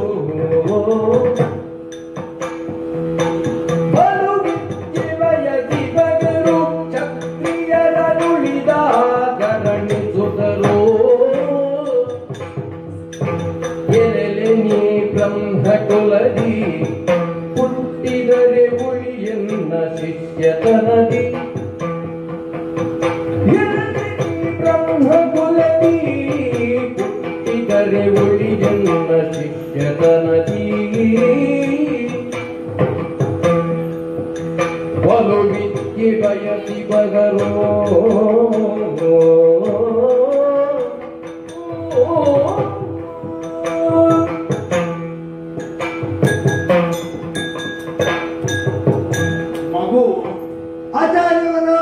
ನೀನಾಡಿದಂತಹ ಮಾತು ನನ್ನ ಅಂತರಂಗವನ್ನು ಪಡೆದೆಪ್ಪಿಸಿತು ಮಗು. ಅಂದರೆ ಮಧುಲುಬ್ಧೋ ಯಥಾ ಭೃಂಗ ಪುಷ್ಪಂ ಪುಷ್ಪಾಂತರಂ ವ್ರಜೆ. ಸತ್ಯ. ಜ್ಞಾನಲುಬ್ಧೋ ಯಥಾ ಶಿಷ್ಯ ಗುರೋರಂತರಂಗಂ ವ್ರಜೆ. ಈ ತಾವರೆಯಲ್ಲಿ ಮಧು ಉಂಟು, ಇದನ್ನು ನಾನು ಈಟುತ್ತೇನೆ ಎನ್ನುವಂತಹ ಭಾವನೆಯಿಂದ ಬಂದಂತಹ ಒಂದು ಜೇನು ನೊಣ ನನ್ನಲ್ಲಿರುವಂತಹ ಮಧುವನ್ನು ನಾನು ದತ್ತ ಮಾಡದೆ ಹೋದರೆ ಅದರಲ್ಲಿ ಎರಡು ದೋಷ ಬರ್ತದೆ. ಇಲ್ಲಿ ಮಧು ಸಿಗಲಿಲ್ಲ ಎನ್ನುವಂತಹ ಉದ್ದೇಶದಿಂದ ಹೊರಟಂತಹ ಆ ನೊಣ ಇನ್ನೊಂದು ಎಲ್ಲಿಯೋ ಹೋಗಿ ಬೇಡದಲ್ಲಿ ನಿಂತರೆ ನಿಜಾರ್ಥದಲ್ಲಿ ಜೀವಯೋಗ್ಯತೆ ಇದ್ದು ಕೂಡ ನಾನವನಿಗೆ ಅವಕಾಶ ಕೊಡಲಿಲ್ಲ ಎನ್ನುವಂತಹ ಒಂದು ರೀತಿಯಾದಂತಹ ಒಂದು ಬೇಸರದ ಭಾವ ಸದ್ಯೋ ಭವಿಷ್ಯದಲ್ಲಿ ನನಗೂ ಬರುವುದಕ್ಕೆ ಸಾಧ್ಯ ಉಂಟು. ಅಲ್ಲ, ನಮಗೆ ಬದುಕಿಗೆ ಬೇರೆ ಗತಿ ಇಲ್ಲ ಅಂತ ನೆಲಕ್ಕಾಗಿಯೋ ದ್ರವ್ಯಕ್ಕಾಗುವ ನಿಮ್ಮನ್ನು ಯಾಚಿಸುವುದಕ್ಕೆ ಅಂತ ಬಂದ ಬ್ರಾಹ್ಮಣರಿಗೆ ಅಸ್ತ್ರಗ್ರಾಮಗಳನ್ನು ಕೊಟ್ಟು ಗುರುವಾಗಿಸಿ ಮರಳಿಸಿದ್ದೀರಂತೆ. ಆಯುಧಕ್ಕೆ ಅಂತಲೇ ಬಂದೆ ಗುರುಗಳೇ. ಹೌದಪ್ಪ, ನಿನಗೆ ಕೊಡುವುದಕ್ಕೆ ನನಗೆ ತಡೆ ಯಾವುದು ಬಲ್ಲೆ? ಯಾವುದು? ನಾನು ಆಚರಿಸಿದಂತಹ ಸಂಕಲ್ಪ ಶುದ್ಧ ಸಂಕಲ್ಪ ಎನ್ನುವಂತಹ ಉದ್ದೇಶದಿಂದಲೇ ನಾನು ಹೊರಟದ್ದು. ವಿದ್ಯೆಯನ್ನು ವಿವಾದಕ್ಕೆ, ನನ್ನಲ್ಲಿರುವಂತಹ ಬಲವನ್ನು ಮದಕ್ಕೆ ವಿನಿಯೋಗಿಸುವಂತಹ ಕ್ಷತ್ರಿಯರಿಗೆ ನಾನು ಈ ವಿದ್ಯೆಯನ್ನು ದತ್ತ ಮಾಡುವುದಿಲ್ಲ ಸರಿ ಸರಿ ಎನ್ನುವ ಸಂಕಲ್ಪದಿಂದ ನಾನು ಹೊರಟದ್ದು. ಸರಿ ಸರಿ ಸರಿ. ನೀನು ದೀನನಾಗಿ ನನಗೆ ಅನ್ಯಥಾ ಶರಣಾಸ್ತಿ ಎನ್ನುವಂತಹ ಉದ್ದೇಶದಿಂದ ನನ್ನ ಬಳಿಗೆ ಬಂದು ನಾನು ಎಲ್ಲಿಯಾದ್ರೂ ಕೂಡ ನೀನು ಮಧುವೆಂದು ಭಾವಿಸಿದ್ದನ್ನು ನಾನು ನಿನಗೆ ಕೊಟ್ರೆ ನನ್ನ ಸಂಕಲ್ಪ ಚಿತ್ತಶುದ್ಧಿ ಇಲ್ಲದೆ ನಾನು ಅದನ್ನು ಕೊಟ್ಟರು ಕೂಡ ಅದು ಮಧು ಮತ್ತೆ ವಿಷವಾಗುವುದಕ್ಕೆ ಉಂಟು ಮಾತು. ಆದ್ರೆ ನೀನಾಡಿದಂತಹ ಮಾತಿನಿಂದ ನನಗೆ ಒಂದು ತೃಪ್ತ ಭಾವನೆ ಉಂಟು. ಇದರಲ್ಲಿ ನಾವು ಹೆಚ್ಚು ಕೆತ್ತಬೇಕಾದದ್ದಿಲ್ಲ, ಹೆಚ್ಚು ತಟ್ಟಬೇಕಾದದ್ದಿಲ್ಲ. ಎಲ್ಲಿಯಾದ್ರೂ ಕೂಡ ನಾವು ಕೊಡುವಂತಹ ಪೆಟ್ಟಿಗೆಯಿಂದ ಲೋಕಕಂಟಕವಾದಂತಹ ಮಹಾಸ್ಫೋಟ ಆಗುವುದಕ್ಕೆ ಸಾಧ್ಯವೇ ಇಲ್ಲ. ಆ ಸ್ಫೋಟವಾದರೂ ಕೂಡ ಲೋಕ ವಿಹಿತವಾದಂತಹ ಸ್ಫೋಟ ಆಗುತ್ತದೆ ಎನ್ನುವಂತಹ ಉದ್ದೇಶದಿಂದ ಮತ್ತೆ ಎಲ್ಲಕ್ಕಿಂತಲೂ ಕೂಡ ಹೆಚ್ಚಾಗಿ ಒಂದು ಮಾತು ಹೇಳಿದ್ಯಲ್ಲ, ನಾನು ಕ್ಷತ್ರಿಯನಲ್ಲ, ನೀನು ಕ್ಷತ್ರಿಯನಲ್ಲ ಅಂತ ಹೇಳಿದ್ರೆ ಮತ್ತೆ ಯಾರು ಎನ್ನುವುದನ್ನು ನಾನು ಇಲ್ಲಿ ಕೇಳುವುದಿಲ್ಲ. ನಾನು ಒಂದೇ ಹೇಳಿ, ಏನು ನಾನು ನೀವು ಬ್ರಾಹ್ಮಣ ಅಂತಲೇ ಒಪ್ಪಬಹುದು. ಬ್ರಾಹ್ಮಣ ಪಿತೃ ಸಹಜ ವಾತ್ಸಲ್ಯದಿಂದ ನೀವು ವಿದ್ಯೆ ಬೋಧಿಸ್ತೀರಿ.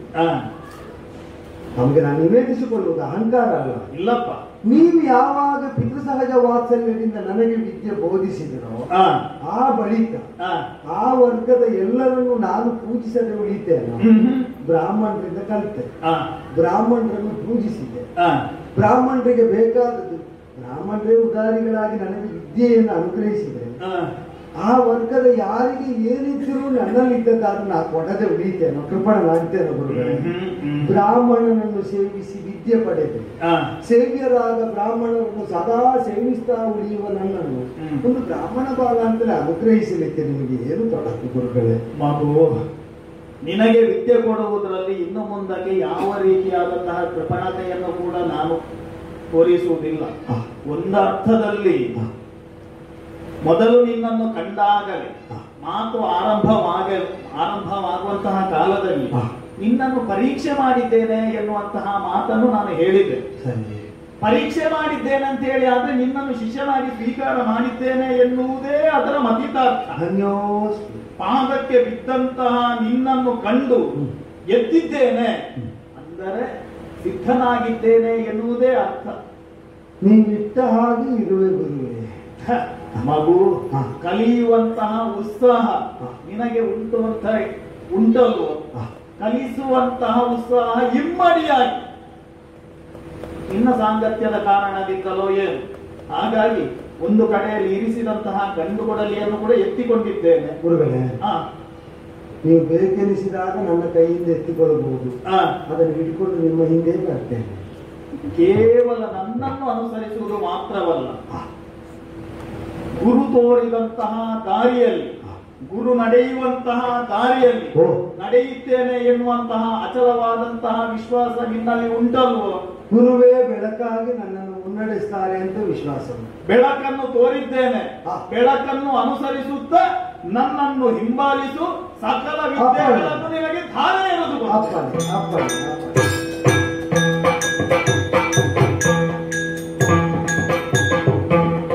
ಗುರು ಶಿಷ್ಯರು ದಿನವನದಿ ಸಂಚರಿಸುತ್ತಿರಲು ಆಯಾಸದಲ್ಲಿ ತರಹರಿಸಿ ಭಾಗವನು, ಆಯಾಸದಲ್ಲಿ ತರಹರಿಸಿ ಭಾಗವನು, ಶಿರವ ಕರ್ಣನ ತೊಡೆಯೊಳಿರಿಸಿದ, ಶಿರವ ಕರ್ಣನ ತೊಡೆಯೊಳ್ ಇರಿಸಿದ ಮಲಗಿನಿ ಸಂತಸದಿ ನಿದ್ರಿಸುತ್ತಿದ್ದನು. ಗುರು ಶಿಷ್ಯರೊಂದಿನದಿ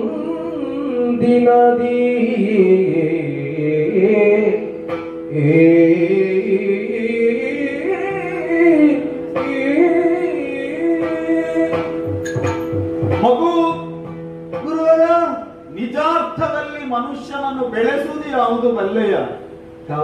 ಮೊದಲನೇದಾಗಿ ಆತನ ಆಚಾರ ವಿಚಾರ, ಇನ್ನೊಂದು ಅವನ ಆಹಾರ ವಿಹಾರ. ಮಗು, ನೀನೇನು ನನ್ನ ಬಳಿಗೆ ಬರುವಂತಹ ಸಂದರ್ಭದಲ್ಲಿ ನೀನಾಡಿದಂತಹ ಮಾತುಗಳಿಂದ ಪ್ರೇರಿತನಾದಂತಹ ನಾನು ನನ್ನಲ್ಲಿರುವಂತಹ ಸಕಲ ವಿದ್ಯೆಗಳನ್ನು ಕೂಡ ಧಾರೆ ಎಳೆದುಕೊಡ್ತೇನೆ ಎನ್ನುವಂತಹ ಮಾತುಗಳನ್ನು ಆಡಿದೆ. ಅಮೋಘವಾದ, ಅದ್ಭುತವಾದ, ಅನನ್ಯವಾದ ಒಂದೊಂದೇ ವಿದ್ಯೋಪದೇಶ ಆಗ್ತಾ ಇದ್ದಂತೆ ಪುಳಕಿತನಾಗ್ತಾ ಇದ್ದೇನೆ, ಪುನೀತನಾಗ್ತಾ ಇದ್ದೇನೆ. ಈ ಭಾವದಲ್ಲಿ ನಾನು ಕಳೆದು ಹೋಗ್ತಾ ಇದ್ದೇನೆ. ವಚನದಿಂದಲೇ ಪ್ರವೃತ್ತರಾದಂತಹ ನಾವುಗಳು ಒಂದು ರೀತಿಯಾದಲ್ಲಿ ನಾನು ಕಲಿತಂತಹ ವಿದ್ಯೆಗಳನ್ನು ನಿನ್ನಲ್ಲೇ ಪ್ರತ್ಯಕ್ಷವಾಗಿ ಕಾಣುತ್ತಾ ಇದ್ದೇನೆ ಎನ್ನುವಂತ ಉತ್ಸಾಹದಿಂದ, ಹೆಚ್ಚೆ ಉತ್ಸಾಹದಿಂದಲೂ ನಾನು ಅದರಲ್ಲಿ ನನ್ನನ್ನು ತೊಡಗಿಸಿಕೊಂಡದ್ದು ಹೌದು. ಗುರುಗಳೇ, ಸ್ವಾನುಭವವನ್ನೇ ನಿವೇದಿಸಿಕೊಳ್ಳುವುದಾದರೆ ಎಷ್ಟು ಮಮತೆ ಇದ್ದ ಮಗನನ್ನಾದ ಯಾವ ಅಪ್ಪನು ಇಷ್ಟು ಕಾರುಣ್ಯದಿಂದ ಪೊರೆಯಲಾರ, ಹಾಗೆ ನನ್ನನ್ನು ನೀವು ಪೊರೆಯುತ್ತಾ ಇದ್ದೀರಿ. ಪುತ್ರವತ್ ವಾತ್ಸಲ್ಯದಿಂದ ನಿನ್ನನ್ನು ಬೆಳಗಿಸಿದ್ದೇನೆ ಎನ್ನುವಂತಹ ತೃಪ್ತ ಭಾವ ನನ್ನಲ್ಲೂ ಉಂಟು ಮಗು. ಅದರಲ್ಲಿ ಒಂದು ತೊಡಕಾಗುತ್ತದೆ. ಏನು ಗುರುಗಳೇ? ಎಷ್ಟೇ ಉತ್ಸಾಹದಿಂದಿರುವಂತಹ ಅಪ್ಪನಾದರೂ ಕೂಡ ಈ ಮಗು ಹೆಚ್ಚು ಕಾಟ ಕೊಡುವಾಗ ಸ್ವಲ್ಪ ಅವನಿಗೆ ಆಯಾಸ ಆದಾಗೆ ಆಗುತ್ತದೆ. ನಾನೀಗ ನಿಮ್ಮನ್ನು ಪೀಡಿಸಿದನು ಅಲ್ಲಪ್ಪ, ಮಗು ಕೊಟ್ಟಂತಹ ಪೀಡನೆಯನ್ನು ಯಾರಾದ್ರೂ ಕೂಡ ಪೀಡನೆ ಎನ್ನುವುದಾಗಿ ಹೇಳುತ್ತಾರೆ.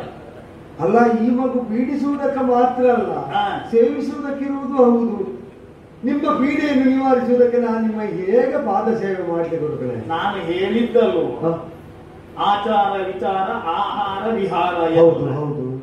ಒಂದು ವನವಿಹಾರವನ್ನು ಮಾಡುವ ಎನ್ನುವಂತಹ ಬಯಕೆ ನನ್ನೊಳಗೆ ಆಗಿದೆ. ನಿನ್ನಲ್ಲಿ ಅದನ್ನು ಹೇಳಿಕೊಂಡಾಗ ವನವಿಹಾರವನ್ನು ಕೂಡ ನಾವು ಕೈಗೊಂಡಿದ್ದೇವೆ. ಗುರುಗಳೇ, ನಾವು ವಿಹರಿಸ್ತಾ ಇರುವಾಗ ಹಾ. ನೀವು ಕಲಿಸಿದ್ರಲ್ಲಿ ನನಗೆ ಹುಟ್ಟಿದ ಸಂದೇಹ ಏನಾದ್ರೂ ಕೇಳಿದ್ರೆ ಹಾ. ಹಾಗೆ ನಡೀತಾ ನೀವು ಉತ್ತರ ಹೇಳ್ತಾ ಹೋಗ್ಬೋದಲ್ಲ ಗುರುಗಳೇ? ಹೌದಪ್ಪ, ಹೌದು. ಯಾಕೆ ಬಲ್ಲೆಯ? ಹಾ. ಎಷ್ಟೇ ಶ್ರೀಮಂತನಾದ್ರೂ ಕೂಡ ಬೇರೆಲ್ಲವನ್ನು ಕೂಡ ಪಡೆದುಕೊಳ್ಳಬಹುದು. ಹಾ. ಕಳೆದು ಹೋದಂತಹ ಸಮಯವನ್ನು ಮತ್ತೆ ಪಡೆದುಕೊಳ್ಳಿಕ್ಕೆ ಆಗುತ್ತದೆ. ಆದ್ದರಿಂದಲೇ ಗುರುಗಳು ಕಾರುಣ್ಯ ತೋರ್ತಾ ಇರುವ ಪ್ರತಿ ಕ್ಷಣವೂ ಸಾರ್ಥಕ ಆಗಬೇಕೆಂಬ ಹಂಬಲವನ್ನೇ ನಾವು ಹೊಂದಿರುವುದು. ಅದಕ್ಕಾಗಿ ಹಾ. ವಿಶೇಷವಾದಂತಹ ವ್ಯಕ್ತಿಗಳು ಸಿಗುವಂತಹ ಸಂದರ್ಭದಲ್ಲಿ ಹಾ. ಅವರೊಂದಿಗೆ ವಿನಿಯೋಗಿಸುವಂತಹ ಸಮಯವನ್ನು ರಾಕ್ಷಸನಾಗಿ ಅನುಭವಿಸಬೇಕು ಎನ್ನುವುದಾಗಿ ತಿಳಿದವರು ಹೇಳಿದರು. ಹೌದಲ್ಲ? ಹಾಗಾಗಿ ದಾರಿಯುದ್ದಕ್ಕೆ ನಿನ್ನಲ್ಲಿ ಮೂಡಿದಂತಹ ಸಂದೇಹಗಳಿಗೆ ಹೌದು. ಸೂಕ್ತವಾದದ್ದು ಎನ್ನುವುದಾಗಿ ಗೊತ್ತಿಲ್ಲ. ನೀವು ಹಾಗೆಲ್ಲ ಹೇಳಬಾರ್ದು. ನೀವು ಹೇಳಿದ ಕ್ಷಣದಲ್ಲೇ ನನ್ನ ಮನವನ್ನು ಕವಿದಂತಹ ಮಾಂದ್ಯ ಎಲ್ಲ ನಿವೃತ್ತಿ ಆಗ್ತದೆ. ನೀವು ಹೇಳ್ತಾ ಹೋಗಿರಾ, ಕೇಳ್ತಾ ಹೋಗ್ತೇನೆ. ಶಿಷ್ಯನ ತೃಪ್ತ ಭಾವನೆಯೇ ಗುರುಗಳಿಗೆ ಆನಂದ ತಂದಿದೆ. ಹೌದು. ಹಾಗಾಗಿ ಮುಂದುವರಿಸಿದ್ದೇವೆ. ನೀವು ಹೇಳ್ತಾ ಇರುವಾಗ ಅಲ್ಲಿ ಮುಳ್ಳು ಕಲ್ಲು ಎಲ್ಲ ಉಂಟು. ನೀವು ಇವಾಗ ಸ್ವಲ್ಪ ಜಾಗ್ರತೆ ಮಾಡಿ ಗುರುಗಳೇ. ನಿಮ್ಮನ್ನು ಮೀರಿ ನಿಮ್ಮ ಮುಂದೆ ಹೋಗ್ಲಿಕ್ಕೂ ಅಲ್ಲ, ಹಿಂದೆ ಉಳಿದ್ರೆ ಆ ಕಲ್ಲನ್ನು ನಿವಾರಿಸಲಿಕ್ಕೂ ಅಲ್ಲ. ಅದನ್ನೆಲ್ಲ ಬದಿಗೆ ಮಾಡ್ತಾ ನಾ ತಗ್ಗಿ ಬಗ್ಗಿ ನೀವು ಹೇಳಿದ ಮಾತಿಗೆ ಕಿವಿಯಾಗ್ತಾ ಮಾರ್ಗವನ್ನು ಸುಗಮವಾಗಿಸ್ತಾ ಹೋಗ್ತೇನೆ. ಹೀಗೆ ಬನ್ನಿ ಗುರುಗಳೇ, ಹೀಗೆ ಬನ್ನಿ, ಹೀಗೆ ಬನ್ನಿ. ಗುರುಗಳೇ, ನೀವು ರಭಸದಿಂದ ನಡೀತಾ ಇದ್ದವರು ಸ್ವಲ್ಪ ನಡಿಗೆಯ ಗತಿಯನ್ನು ನಿಧಾನ ಮಾಡಿದ್ರೆ ಏನಾಯ್ತು ಗುರುಗಳೇ? ನಾನೇನಾದ್ರೂ ತಪ್ಪಿ ಕೇಳಿದ್ರು ಅಲ್ಲವ? ನಾನು ಹೋದದ್ದು ಅವಸರ ಆಯ್ತಾ? ನಿಜಾರ್ಥದಲ್ಲಿ ಶಿಷ್ಯನನ್ನು ಜಾಗೃತಾವಸ್ಥೆಗೆ ಒಳಪಡಿಸಬೇಕಾದದ್ದು ಗುರುವಿನ ಕಾರಣ. ಹೌದು. ಆದ್ರೆ ಇಲ್ಲಿ ನೀನಿವತ್ತು ಶಿಷ್ಯನಾಗಿ ಗುರುಗಳೇ ನಡೆಯುವಲ್ಲಿ ಕಲ್ಲು ಮುಳ್ಳುಗಳೆಲ್ಲ ಉಂಟು, ನಿಧಾನವಾಗಿ ನಡೆಯಿರಿ ಎನ್ನುವಂತಹ ಮಾತನಾಡುವಾಗ ನಿನಗೆ ವಿದ್ಯೆಯನ್ನು ಕಲಿಸುವಂತಹ ಕಾಲದಲ್ಲಿಯೇ ನನಗೆ ಕೂಡುತ್ತದೆ ಎನ್ನುವಂತಹ ಭಾವ ಇದ್ದದ್ದು ಹೌದು. ಮಗು, ಈಗ ನನಗೂ ಅನಿಸ್ತದೆ ಇದು ಹೆಚ್ಚು ದಿವಸ ನನಗೆ ಕೂಡ್ಲಿಕ್ಕಿಲ್ಲ. ಗುರುಗಳೇ, ನಾನು ಹೆಚ್ಚಂದ್ರೆ ನಿಮ್ಮ ಕಾಡಿನ ನಡಿಗೆಯನ್ನು ಸುಗಮವಾಗಿಸಿಯದು, ಬದುಕಿನ ನಡಿಗೆಯನ್ನು ಬೋಧಿಸುವ ಗುರುಗಳು ನೀವೇ ಗುರುಗಳೇ. ಆದ್ರಿಂದ ನೀವು ಕಲಿಸಿದ ಪಾಠೆಯ ನನ್ನ ಬದುಕಿನ ಉದ್ದಕ್ಕೂ ಸಾಕಾಗ್ತದೆ. ನಾನು ಎಷ್ಟು ಸೇವಿಸಬಲ್ಲೆ? ನಿಮ್ಮ ಜೊತೆಗಿದ್ದಷ್ಟು ಈ ಕಾಡಿನಲ್ಲಿದ್ದ ಕಲ್ಲನ್ನು ಮುಳ್ಳನ್ನು ನಿವಾರಿಸಿ, ಅದು ದೊಡ್ಡ ವಿಷಯವೋ ಗುರುಗಳೇ. ಒಂದು ಸತ್ಯ ಹೇಳಬೇಕು ಮಗು, ನೀವು ಹೇಳಿದ್ದೆಲ್ಲ ಸತ್ಯವೇ, ಆದ್ರೂ ಔದಾರ್ಯದಿಂದ ನೀವು ಹಾಗೆ ಹೇಳ್ತೀರಿ ಅಷ್ಟೇ. ನನ್ನಿಂದ ಇನ್ನು ಮುಂದೆ ಮಾತು ಆಡ್ಲಿಕ್ಕೂ ಸಾಧ್ಯವಾಗದ ಗುರುಗಳೇ, ನೀವು ಆಯಾಸಗೊಂಡ ಹಾಗುಂಟು ಗುರುಗಳೇ. ನೀವು ಸ್ವಲ್ಪ ನಾವು ಈಗ ಬಂದು ಸೇರಿದ ಈ ನಿರ್ಜನವಾದ ಅರಣ್ಯ ನೀವು ಸ್ವಲ್ಪ ವಿಶ್ರಾಂತಿ ಮಾಡಿ ಗುರುಗಳೇ. ಹೌದು, ವಿಶ್ರಾಂತಿ ತೆಗೆದುಕೊಳ್ಳಬೇಕು. ಹೌದು ಮಗು, ಹೌದು.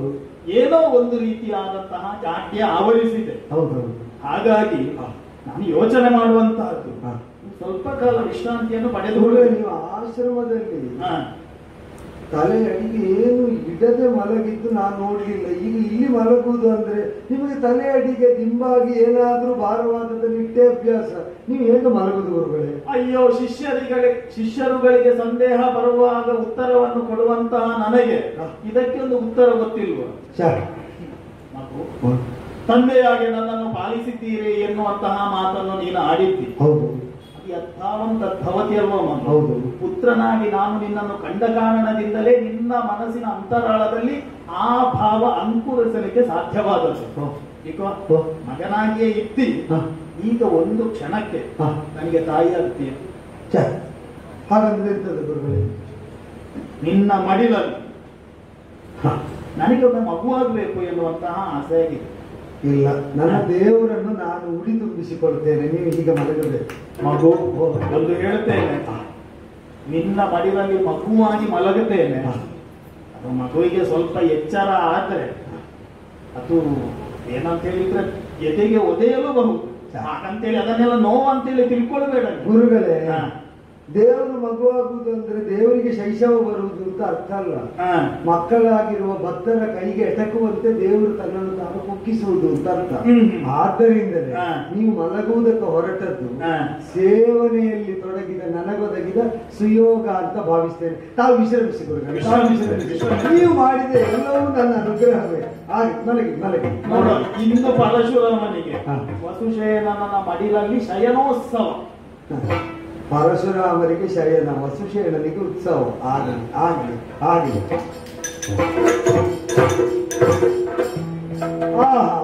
ಸುರನದಿ ಸುತ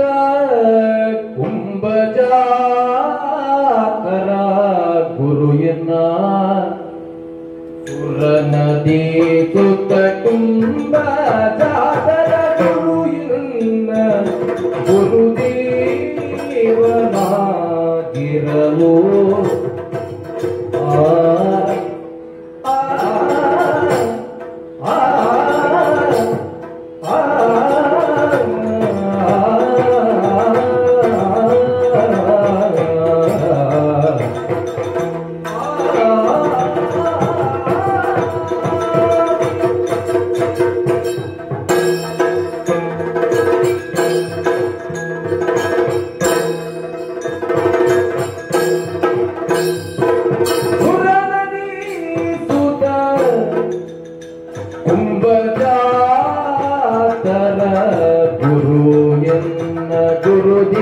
ಗುರುದೇವನಾಗಿರಲು ಎಲ್ಲ ಗುರುದೇವನಾಗಿರಲು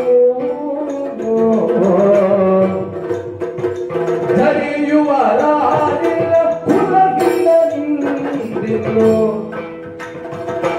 ಧರೆಯುವ ರಾಜನ ಕುಲಹೀನ ಇಂದಿಗೂ ಹರಿಯನು ಗ್ರಹವೆಂದನು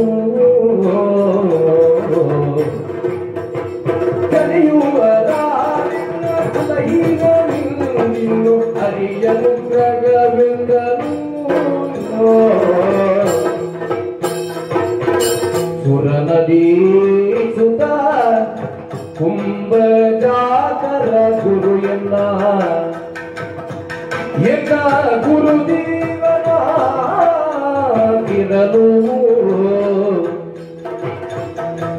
ಕರೆಯುವ ರಾರೆನ್ನ ಕುಲಗಿನ ನಿಂದಿನ್ನು ಹರಿಯನು ಗ್ರಹವೆಂದನು ಹರಿಯನು ಗ್ರಹವೆಂದನು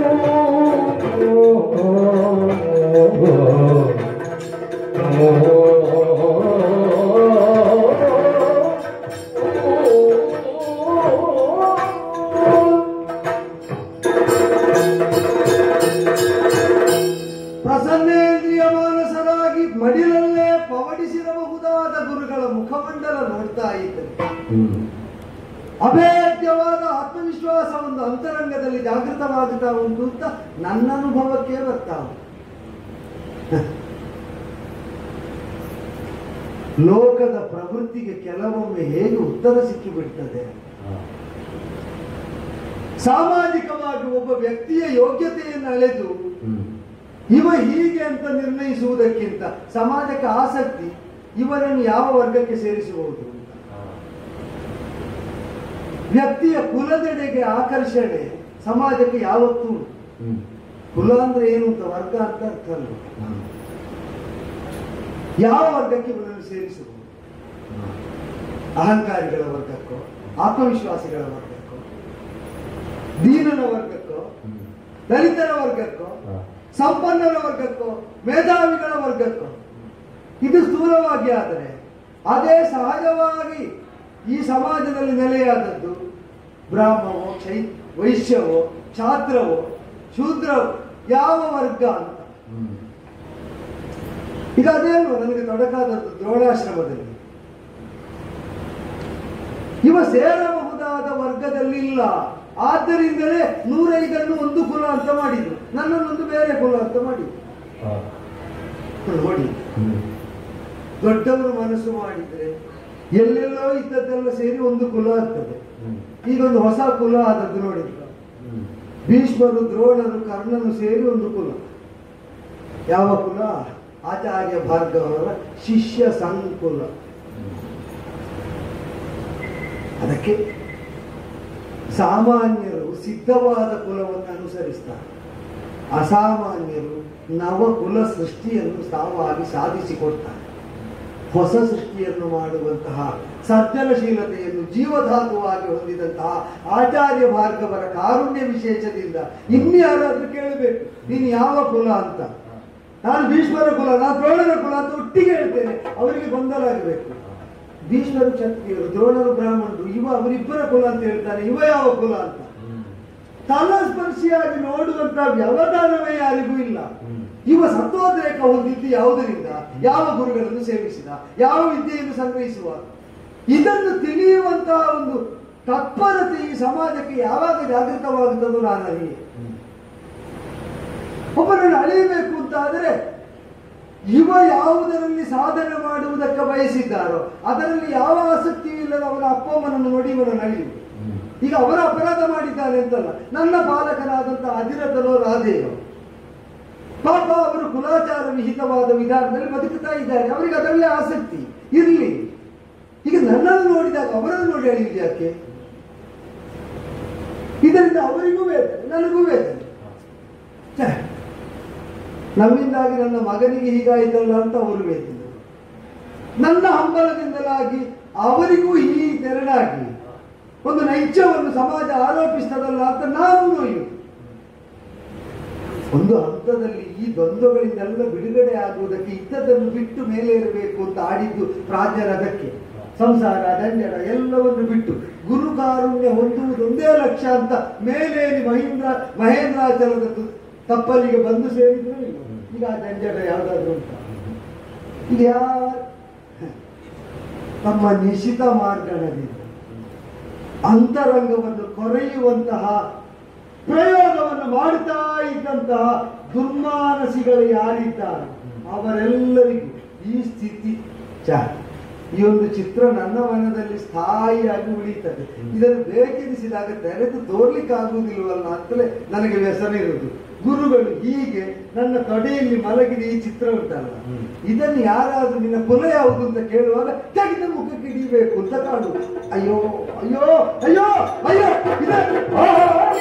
ಹಿಂಸೆ ಮಗಳಾಯ್ತು ಉರಿಯುವುದಲ್ಲ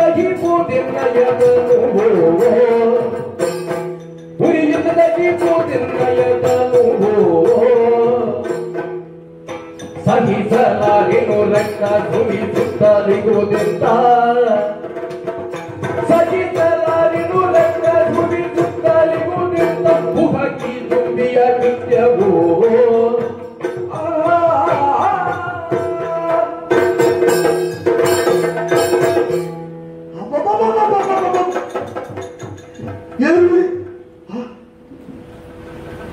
ಮುಟ್ಟಿ ನೋಡಿದರೆ ಉರಿ ಬರುವಲ್ಲಿ ಮುಟ್ಟಿ ನೋಡಿದರೆ ರಕ್ತ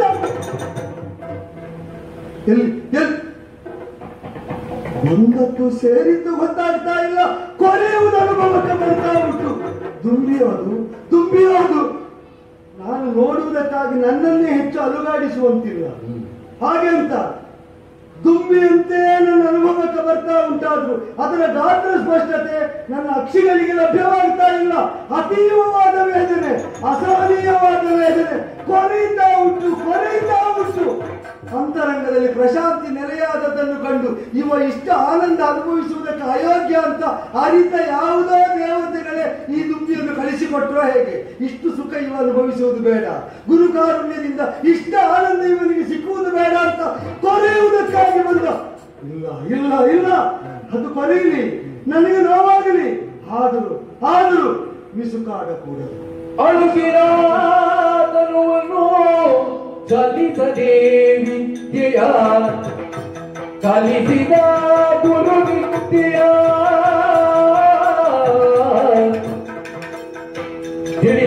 ತಿಳಿದೆಂದರೆನಗಾಗ ಬಹುಗತಿ ಪಾಪದ ಫಲವೆಂದು ಚಿಂತಿಸಿದ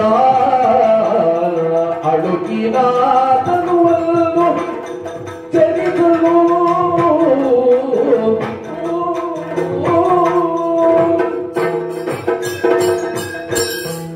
ಹೊರಗಿನಿಂದ ಬಂದ ಯಾವ ಒತ್ತಡವೂ ಇಲ್ಲ. ಸುಶೇಣ, ಸ್ತಬ್ಧನಾಗು, ಮಿಸುಕಾಡಬೇಡ. ಗುರುಗಳು ನಿನಗಾಗಿ ನಿದ್ರೆ ಬಿಟ್ಟಿದ್ದಾರೆ. ಗುರುಗಳು ನಿನ್ನ ವಾಂಛೆಗೆ ಸ್ಪಂದಿಸ್ತಾ ಅನ್ನಾಹಾರ ವರ್ಜಿಸಿದ್ದಾರೆ. ಗುರುಗಳು ನಿನಗಾಗಿ ತಮ್ಮನ್ನು ತಾವು ತೆತ್ತುಕೊಂಡಿದ್ದಾರೆ. ಗುರುಗಳ ಒಂದು ಸುಖಶಯ್ಯೆ ಆಗುವುದಕ್ಕೂ ನೀನು ಅಸಮರ್ಥನಾಗಿ ಹೋಗುತ್ತಿ. ಇಲ್ಲ. ಸಂಕಲ್ಪ ಸಾಧನೆಗಾಗಿ ಅಚಲರಾಗಿ ನಿಂತು ಪಂಚಾಗ್ನಿ ಮಧ್ಯದಲ್ಲಿ ನಿಂತು ತಪಿಸುವ ಯೋಗಿಗಳ ಮುಖದಲ್ಲಿ ಇದೊಂದು ನೋವ ಇಲ್ಲ. ವಾತಾಶನರಾಗಿ, ಪರ್ಣಾಶನರಾಗಿ, ನಿರಾಹಾರಿಗಳಾಗಿ, ತಪಸ್ವಿಗಳಾಗಿ ಸಾವಿರಾರು ವರ್ಷ ಕಳೆದವರಿಗೆ ಶಾರೀರಿಕವಾದ ಮಾನಸಿಕವಾದ ವೇದನೆಗಳು ಬಾಧಕವಾಗದು ಅಂತಾದರೆ ಗುರು ಸೇವಾ ಧುರಂಧರನಾಗುವುದಕ್ಕೆ ಹೊರಟ ವಸುಸೇನನಿಗೆ ಈ ದುಂಬಿಯ ಕೊರೆತ, ಅದರ ಕಾಲಿನ ಕೆರೆತ, ಅದ್ಯಾಕೆ ವಿತರಣೆಯನ್ನುಂಟು ಮಾಡಬೇಕು? ಇಲ್ಲ ಇಲ್ಲ, ನೋವು ನೋವಲ್ಲ ಅಷ್ಟೇ. ಇಲ್ಲದೆ ಗುರುಗಳು ನನಗೆ ಕರುಣಿಸಿದ ಸೌಖ್ಯದ ಮುಂಭಾಗದಲ್ಲಿ ಇದೊಂದು ನೋವು, ಇದೊಂದು ನೋವು. ಅದರಷ್ಟಕ್ಕೆ ಅದರ ಪಾಡಿಗೆ ಏನು ಮಾಡಿದರು ಅದು ನನಗಲ್ಲ. ಆಗ್ತಾ ಇರುವ ನೋವು ನನ್ನದಲ್ಲ. ನನ್ನ ಪಾಲಿಗೆ ನನ್ನ ಗುರುಗಳು ಅವರು ಮಲಗಿದ್ದು, ಅದರಿಂದ ಲಭ್ಯವಾಗುವ ಶ್ರೇಯಸ್ಸು ಇದು ಮಾತ್ರ ಲಕ್ಷ್ಯ. ಗುರುಗಳು ಹೇಳುವ ತನಕ ನಿಶ್ಚಲನಾಗಿ ಬಿಡ್ತೇನೆ, ನಿಶ್ಚಲನಾಗಿ ಬಿಡ್ತೇನೆ. ಶಿಷ್ಯನ ಮಾತ್ರ ವಾತ್ಸಲ್ಯಕ್ಕೆ ಮನಸೋತಂತಹ ನಾನು ಸಹಜವಾಗಿಯೇ ನನ್ನ ದೇಹಕ್ಕೆ ಬಂದೊದಗಿದಂತಹ ಜಡತ್ವ ಕಾರಣದಿಂದಲಾಗಿ ಶಿಷ್ಯನ ತೊಡೆಯ ಮೃದುತ್ವವನ್ನು ಅನುಭವಿಸುತ್ತಾ ನನ್ನ ನಿದ್ರೆಗೆ ಭಂಗವಾದದ್ದು ಏನು ಎನ್ನುವುದಾಗಿ ನಾನು ಯೋಚನೆ ಮಾಡಿದ್ರೆ ಕೆನ್ನೆಗೆ ತಂಪು ತಂಪಾದಂತಹ ಅನುಭವ. ಏನಪ್ಪ ಇದು? ಏನು ಏನು ರಕ್ತ ರಕ್ತ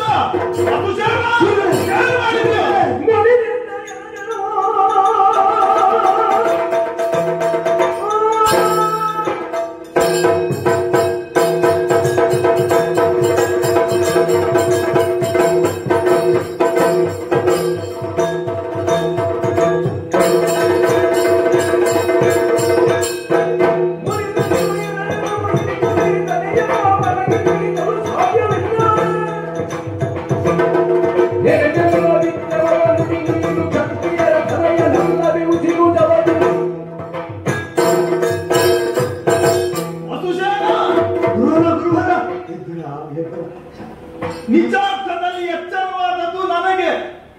ಗುರುಗಳೇ, ತಮಗೇನಾಯ್ತು? ಒಮ್ಮಿಂದೊಮ್ಮೆಗೆ ನಿದ್ದೆಯಿಂದ ಸಿಡಿದದ್ರಲ್ಲ ತಾವು. ನೋಡಿದ್ಯಾ ನನ್ನ ದೇಹವನ್ನು? ಏನು ನನ್ನ ಜೀವನದಲ್ಲಿ ರಕ್ತವನ್ನೇ ಕಾಣದಿರುವಂತಹ ಪರಶುರಾಮನಲ್ಲ ನಾನು. ತಮಗೂ ಅನಿಸಿತು ಬ್ರಾಹ್ಮಣ ಪಂಚಕರೆಂದೆನಿಸಿಕೊಂಡಂತಹ ಕ್ಷತ್ರಿಯರ ಕುಲವನ್ನೇ ಸಂಹರಿಸುವಂತಹ ಕಾಲದಲ್ಲಿ ಅಡುಕಲಿಲ್ಲ, ಹೆದರಲಿಲ್ಲ, ಚಿತ್ತ ವಿಭ್ರಮಣೆಗೆ ಒಳಗಾಗಲಿಲ್ಲ ನಾನು. ಮತ್ತೆ ಈ ಹನಿ ರಕ್ತಕ್ಕೆಲ್ಲ ತಾವು ಯಾಕೆ ಬಂದದ್ದು ಹೇಗೆ? ನಾನು ಜೀವನದಲ್ಲಿ ಉತ್ತರವನ್ನು ಕಾಣದೆ ಉತ್ತರದಾಯಿತ್ವವನ್ನು ನಿಮ್ಮ ಸನ್ನಿಧಾನದಲ್ಲಿ ನಾನು ಕಾಣಬೇಕು. ಗುರುಗಳೇ, ಅನಾಥರಾದಂತಹ ನನ್ನನ್ನು ದೈವದ ರೀತಿಯಲ್ಲಿ ರಕ್ಷಿಸಬೇಕು ಎನ್ನುವಂತಹ ಮೋಸದ ಮಾತುಗಳನ್ನು ಆಡಿ. ಮೋಸ ಇಲ್ಲಿ ಗುರುಗಳೇ, ಅದ್ಯಾಕೆ ಮೋಸ ಆಗಬೇಕೀಗ?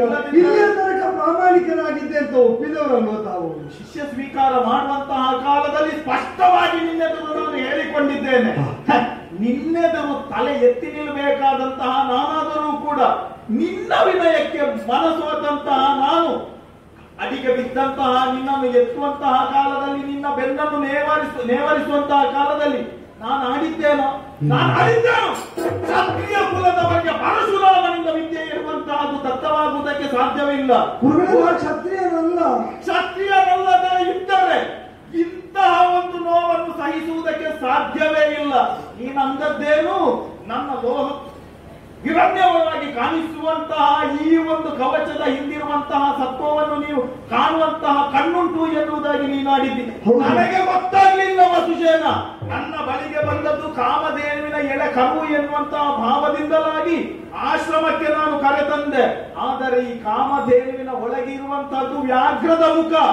ಅಯ್ಯೋ, ಚರ್ಚನಿಂದ ಬರುವಂತದ್ದು ಅಮೃತ ಸದೃಶವಾದಂತಹ ಹಾಲಲ್ಲ, ಪಾಷಾಣವಾದಂತಹ ವಿಷ ಎನ್ನುವುದಾಗಿ ನಾನು ಬಲ್ಲೆ. ನೀನು ಕ್ಷತ್ರಿಯ ಅಲ್ಲ ಎನ್ನುವುದಾಗಿ, ನೀನು ಕ್ಷತ್ರಿಯನೇ. ಈಗಲಾದರೂ ಕೂಡ ನಿಜವನ್ನು ಒಪ್ಪಿಕೋ, ನಿಜವನ್ನು ಒಪ್ಪಿಕೋ. ಗುರು ಕಾರುಣ್ಯವನ್ನು ಸಾಧಿಸುವಂತಹ ಕೈಂಕರ್ಯದಲ್ಲಿ ಮುಂದುವರಿದಂತಹ ನೀನು ಗುರುಶಾಪವನ್ನು ಧರಿಸುವಂತಹ ನೀನು ಕ್ಷತ್ರಿಯ. ನಾ ಕ್ಷತ್ರಿಯನೇ, ನಾ ಕ್ಷತ್ರಿಯನೇ, ನಾ ಕ್ಷತ್ರಿಯ. ಹೇಗೆ ನರಿವ ಮಹಕಾಕ್ಷೆಯಲಿ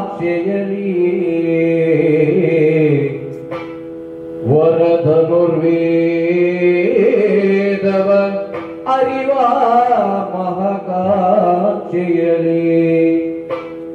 ಅರಿಯದ ಋಷಿದೆ ಸಡಿಯವಲ್ಚಿಸಿದೆ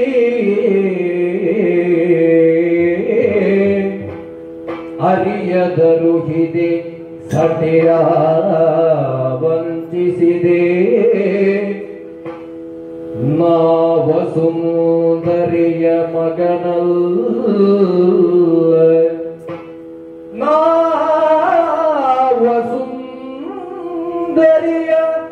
ಮಗನಲ್ಲ ನಾ ಕ್ಷತ್ರಿಯಾತ್ಮಜನಲ್ಲ ನಾ ವಸುಂಧರೆಯ ಮಗನಲ್ಲ ನಾ ಕ್ಷತ್ರಿಯಾತ್ಮಜನಲ್ಲ ಕುಲಗೋತ್ರವಿಲ್ಲವೆನಲು ಕುಲಗೋತ್ರವಿಲ್ಲ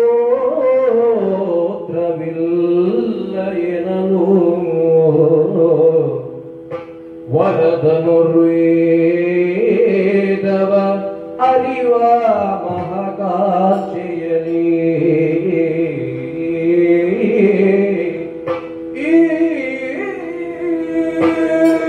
ಗುರುವರ ಶಾಂತರಾಗಿ ಶಾಂತರಾಗಿ ಶಾಂತರಾಗಿ ಏನು ತುಂಬಿಯನ್ನು ಕೊರೆದದ್ದರಿಂದ ಹರಿದ ರಕ್ತ ಉರಿ ಹೆಚ್ಚಿಸುವಂತೆಯೇ ನಿಮ್ಮನ್ನು ಎಚ್ಚರಿಸಿ ಹೀಗೆ ಆಕ್ರೋಶಿತರಾಗುವಂತೆ ಮಾಡ್ತದೆ ಅಂತ ಕಲ್ಪನೆ ಇರಲಿಲ್ಲ. ರಕ್ತದ ಉರಿಗಿಂತಲೂ ನೀನೇ ಸಾಗಿದಂತ ವಿಶ್ವಾಸ ಘಾತುಕತನದ ಉರಿ ಹುಡುಕ್ತಾ ಉಂಟು ಇಲ್ಲಿ. ಗುರು ಸಂಕಲ್ಪಕ್ಕಿಂತ ನನ್ನ ಸಂಕಲ್ಪ ದೊಡ್ಡದು ಅಂತ ಆದರೆ ಗುರುಗಳೇ ತುಂಬಿ ಚುಚ್ಚುತ್ತಾ ಉಂಟು ಹೇಳಿ ಅಂತ ಎಬ್ಬಿಸ್ತಿದ್ದೆ ಗುರುಗಳೇ. ಎಬ್ಬಿಸ್ಬೇಕಿತ್ತು ನೀನು. ನನ್ನ ಸಂಕಲ್ಪಕ್ಕಿಂತ ಗುರುಗಳ ಶಾಂತಿ ಸಮಾಧಾನ ಸಂಕಲ್ಪಗಳು ಪ್ರಧಾನವಾದದ್ದು ಅಂತ ಇದ್ದದ್ದರಿಂದಲೇ ನಿಮ್ಮ ನಿದ್ರಾಭಂಗವಾಗಕೂಡುದು ಅಂತ ಸಹಿಸಿ ಉಳಿದರೆ ಅದೇ ಅಪಚಾರವಾಗಿ ಹೋಯ್ತೆ. ಗುರುವರ ಕೈಗೆತ್ತಿ ಮುದ್ದಿಸಿದವರ ಕೈಗೂಸಾಗಿ ಬೆಳೆದವನು ಈ ವಸುಷೇಣ. ಯಾರು ಎಲ್ಲಿಂದ ಕೈಗೆತ್ತಿಕೊಂಡಿದ್ದಾರೋ ಅದಕ್ಕಿಂತ ಪೂರ್ವದಲ್ಲಿ ನಾನೇನಾಗಿದ್ದನೋ ನಾನು ಅರಿಯೇ.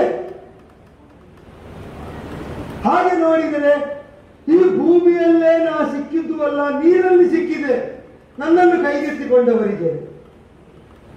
ನನ್ನ ಹುಟ್ಟಿನ ಹಿನ್ನೆಲೆ ಏನು ಅಂತ ನಾನು ಅರಿಯೇ, ನನ್ನನ್ನು ಕೈಗೆತ್ತಿಕೊಂಡವರು ತಿಳಿಯರು. ನಾ ಕ್ಷತ್ರಿಯ ಅಂತ ಯಾವ ನೆಲೆಯಿಂದ ಆಗಲಿ? ಆ ನೆಲೆಯಿಂದಲೇ ನೀವು ಕ್ಷತ್ರಿಯರು ಅಂತ ಕೇಳಿದಾಗ ಅಲ್ಲ ಅಂತ ಸಾರಿದೆ. ಯಾಕೆ ಅಂದ್ರೆ ನಾ ಕ್ಷತ್ರಿಯನಿದ್ದರೂ ಇರಬಹುದು ಅಂತ ಚಿಂತಿಸುವುದಕ್ಕೆ ಇಂಬುಗೊಡುವ ಅಂಶ ಒಂದೇ, ನನ್ನಲ್ಲಿದ್ದ ಅಸ್ತ್ರವಿದ್ಯೆಯ ಕುರಿತಾದ ಆಸಕ್ತಿ. ಆದರೆ ನಾ ತಿಳಿದ ಹಸ್ತಿನೆಯಲ್ಲಿ ಗುರುವಾಗಿ ನೆಲೆಯಾದ ದ್ರೋಣರಿಗೆ ಕುಂಭ ಸಂಭವರಾದ ಬ್ರಾಹ್ಮಣೋತ್ತಮರಾಗಿಯೂ ಅಸ್ತ್ರವಿದ್ಯೆಯಲ್ಲಿ ಆಸಕ್ತಿ ಬರಬಹುದಾದರೆ, ನಾ ತಿಳಿದಂತಹ ಪ್ರಾಚಾರ್ಯರೆನಿಸಿದ ಆಚಾರ್ಯ ಭಾರ್ಗವರಿಗೆ ಜಾಮದಗ್ರಿಯ ಭಾರ್ಗವರೆನಿಸಿಯೂ ಅಸ್ತ್ರವಿದ್ಯೆಯಲ್ಲಿ ಆಸಕ್ತಿ ಬರಬಹುದು ಅಂತಾದರೆ ಮನದಲ್ಲಿ ಆಸಕ್ತಿ ಮೊಳೆಯುವುದಕ್ಕೆ ವರ್ಣವೇ ಕಾರಣವಾಗಬೇಕಾಗಿಲ್ಲ. ಕ್ಷತ್ರಿಯನಾಗಿರಬಹುದು, ಆಗದೇ ಇರಬಹುದಲ್ಲ. ಅರಿಯದಿದ್ದದನ್ನು ಆಡುವುದು ಬೇಡ, ಅರಿಯದಿದ್ದದ್ದು ಇಲ್ಲದೇ ಇದ್ದಂತೆ. ವಿಧಿಪೂರ್ವಕವಾಗಿ ತಿಳಿಯದನ್ನು ನಾನು ಒಪ್ಪದೆ ಕ್ಷತ್ರಿಯನಲ್ಲ ಅಂದೆ. ಬ್ರಾಹ್ಮಣರು ಅಂತ ತಾವು ಮತ್ತೆ ಮತ್ತೆ ಕೇಳಿದಾಗ ಹೌದೆನ್ನುವುದಕ್ಕೆ ಆಧಾರವಾದದ್ದು ತಮ್ಮ ಕೃಪಾಶ್ರಯದ ಕುರಿತಾದ ಭರವಸೆ ಮಾತ್ರ. ಹೆತ್ತುಕೊಟ್ಟ ತಂದೆ ತಾಯಂದಿರು ಯಾರು ಅಂತ ಗೊತ್ತಿಲ್ಲದಿದ್ದರು ವಿದ್ಯೆಗಾಗಿ ನನ್ನನ್ನು ಹೊತ್ತುಕೊಳ್ಳುವುದಕ್ಕೆ ಹೊರಟಂತಹ ಆ ಸನ್ನಿಧಾನವನ್ನು ಪಿತೃತುಲ್ಯವಾಗಿ ಅಲ್ಲ ತಂದೆಯಾಗಿ ತಿಳಿದದ್ದರಿಂದ ಅನ್ನದಾತನಾದವನು, ಭಯತ್ರಾತವನಾದವನು, ವಿದ್ಯಾದಾತನಾದವನು ತಂದೆಯಂದಿರಂತೆಯೇ ನಮಗೆ ಸಂಸೇವಿಯರು ಹೌದು ತಾನೆ. ಅವರೆಲ್ಲ ತಂದೆಯೇ ತಾನೆ. ನನಗೆ ನೀವು ಗುರುಗಳಾಗ್ತೀರಿ ಅಂತಾದಾಗ ನಾನು ನಿಮ್ಮ ಮಗುವಾಗ್ತೇನೆ ಎಂಬ ಹಂಬಲದಿಂದ ಹೌದು ಬ್ರಾಹ್ಮಣ ಅಂದೆ. ಅದು ಭಾವೋದ್ವೇಗದಲ್ಲಿ ಅಂತರಂಗದಲ್ಲಿ ಕಲಿಯಬೇಕೆಂಬ ಒತ್ತಡದಿಂದ ಆಡಿಬಿಟ್ಟದ್ದು. ಅಕ್ಷರಾರ್ಥದಲ್ಲಿ ಬ್ರಾಹ್ಮಣಿಗೆ ಹುಟ್ಟಿಯೇ ಬ್ರಾಹ್ಮಣ ವರ್ಣದಲ್ಲಿ ಸಂಜಾತನೆನಿಸದೇ ಇದ್ದ ನಾನು ಹಾಗೆ ಹೇಳಿದ್ದು ತಪ್ಪು ಅಂತಾದರೆ ಆಡಿಬಿಟ್ಟೆ. ತಪ್ಪಾಗಿ ಹೋಯ್ತು.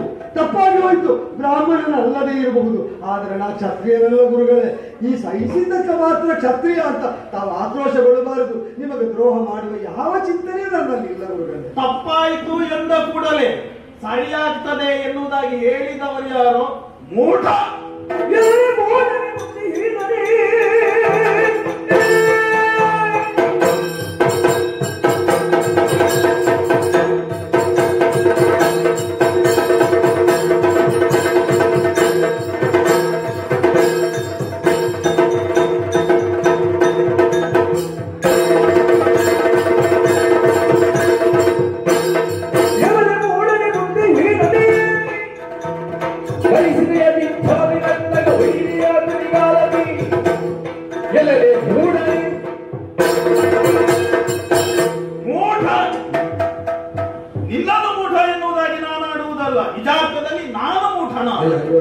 ಆತ್ಮನಿಂದೆ ಮಾಡ್ತೀರಿ? ನನ್ನಿಂದ ಅಪಚಾರ ಅದು ಒಪ್ಪಿದ್ರಲ್ವ? ನನ್ನಲ್ಲಿ ಅಸ್ತ್ರವಿದ್ಯೆಯನ್ನು ಕಲಿಯುವುದಕ್ಕೆ ನೀನು ಬಂದಿದ್ದೀಯೋ? ಕೃಪಾ ಸಿಂಧುವಾದ ನೀವು ನನ್ನ ಈ ಅಲ್ಪ ಅಪರಾಧವನ್ನು ಕ್ಷಮಿಸಬಾರದು ಗುರುಗಳೇ. ನನ್ನಲ್ಲಿ ಬರುವುದಕ್ಕಿಂತ ಮೊದಲಾಗಿಯೇ ನಾಲಿಗೆಯನ್ನೇ ಅಸ್ತ್ರವನ್ನಾಗಿ ಮಾಡಿಕೊಂಡು ಯಾರನ್ನಾದರೂ ಕೂಡ ಬುದ್ಧಿ ಭ್ರಮಣೆಗೆ ಬಳಸಿಕೊಳ್ಳಬಲ್ಲೆ ಎನ್ನುವಂತಹ ಅತೀವ ವಿಶ್ವಾಸದಿಂದ ನನ್ನ ಬಳಿಗೆ ಬಂದೆ. ಮಾತುಗಳನ್ನು ಆಡುತ್ತಾ ನೀನು ಮಾಡಿದಂತಹ ತಪ್ಪುಗಳನ್ನು ಮುಚ್ಚಿಕೊಳ್ಳುವುದಕ್ಕಾಗಿ ನಾನು ಆರ್ಜಿಸಿದಂತಹ ವಿದ್ಯೆಯ ಕುರಿತಾಗಿ, ಆ ವಿದ್ಯೆಯ ಕುರಿತಾಗಿ ನನಗಿರುವಂತಹ ಆಸಕ್ತಿ, ದ್ರೋಣನ ಕುರಿತಾಗಿ ಮಾತುಗಳನ್ನು ಆಡ್ತಾ ಇದ್ದಿ. ಇದಕ್ಕೆಲ್ಲ ಉತ್ತರ ಕೊಡುವಂತಹ ಪರಿಸ್ಥಿತಿಯಲ್ಲಿ ನಾನು ಇಲ್ಲ. ಯಾಕೆ ಬಲ್ಲೆಯ? ಅದಕ್ಕೆ ಉತ್ತರ ತೆಗೆದುಕೊಳ್ಳುವಂತಹ ಜೀವಯೋಗ್ಯತೆಯನ್ನು ನೀನು ಉಳಿಸಿಕೊಳ್ಳಲಿಲ್ಲ. ಶಾಂತರಾಗಿ ಯಾಕೆ ಹೀಗೆ ವ್ಯಗ್ರರಾಗ್ತೀರಿ, ರುದ್ರರಾಗ್ತೀರಿ? ವೃದ್ಧನಾಗಬೇಕಾದಂತಹ ಪರಿಸ್ಥಿತಿಯನ್ನು ತಂದುಕೊಂಡದ್ದು ನೀನೇ ಅಲ್ವ?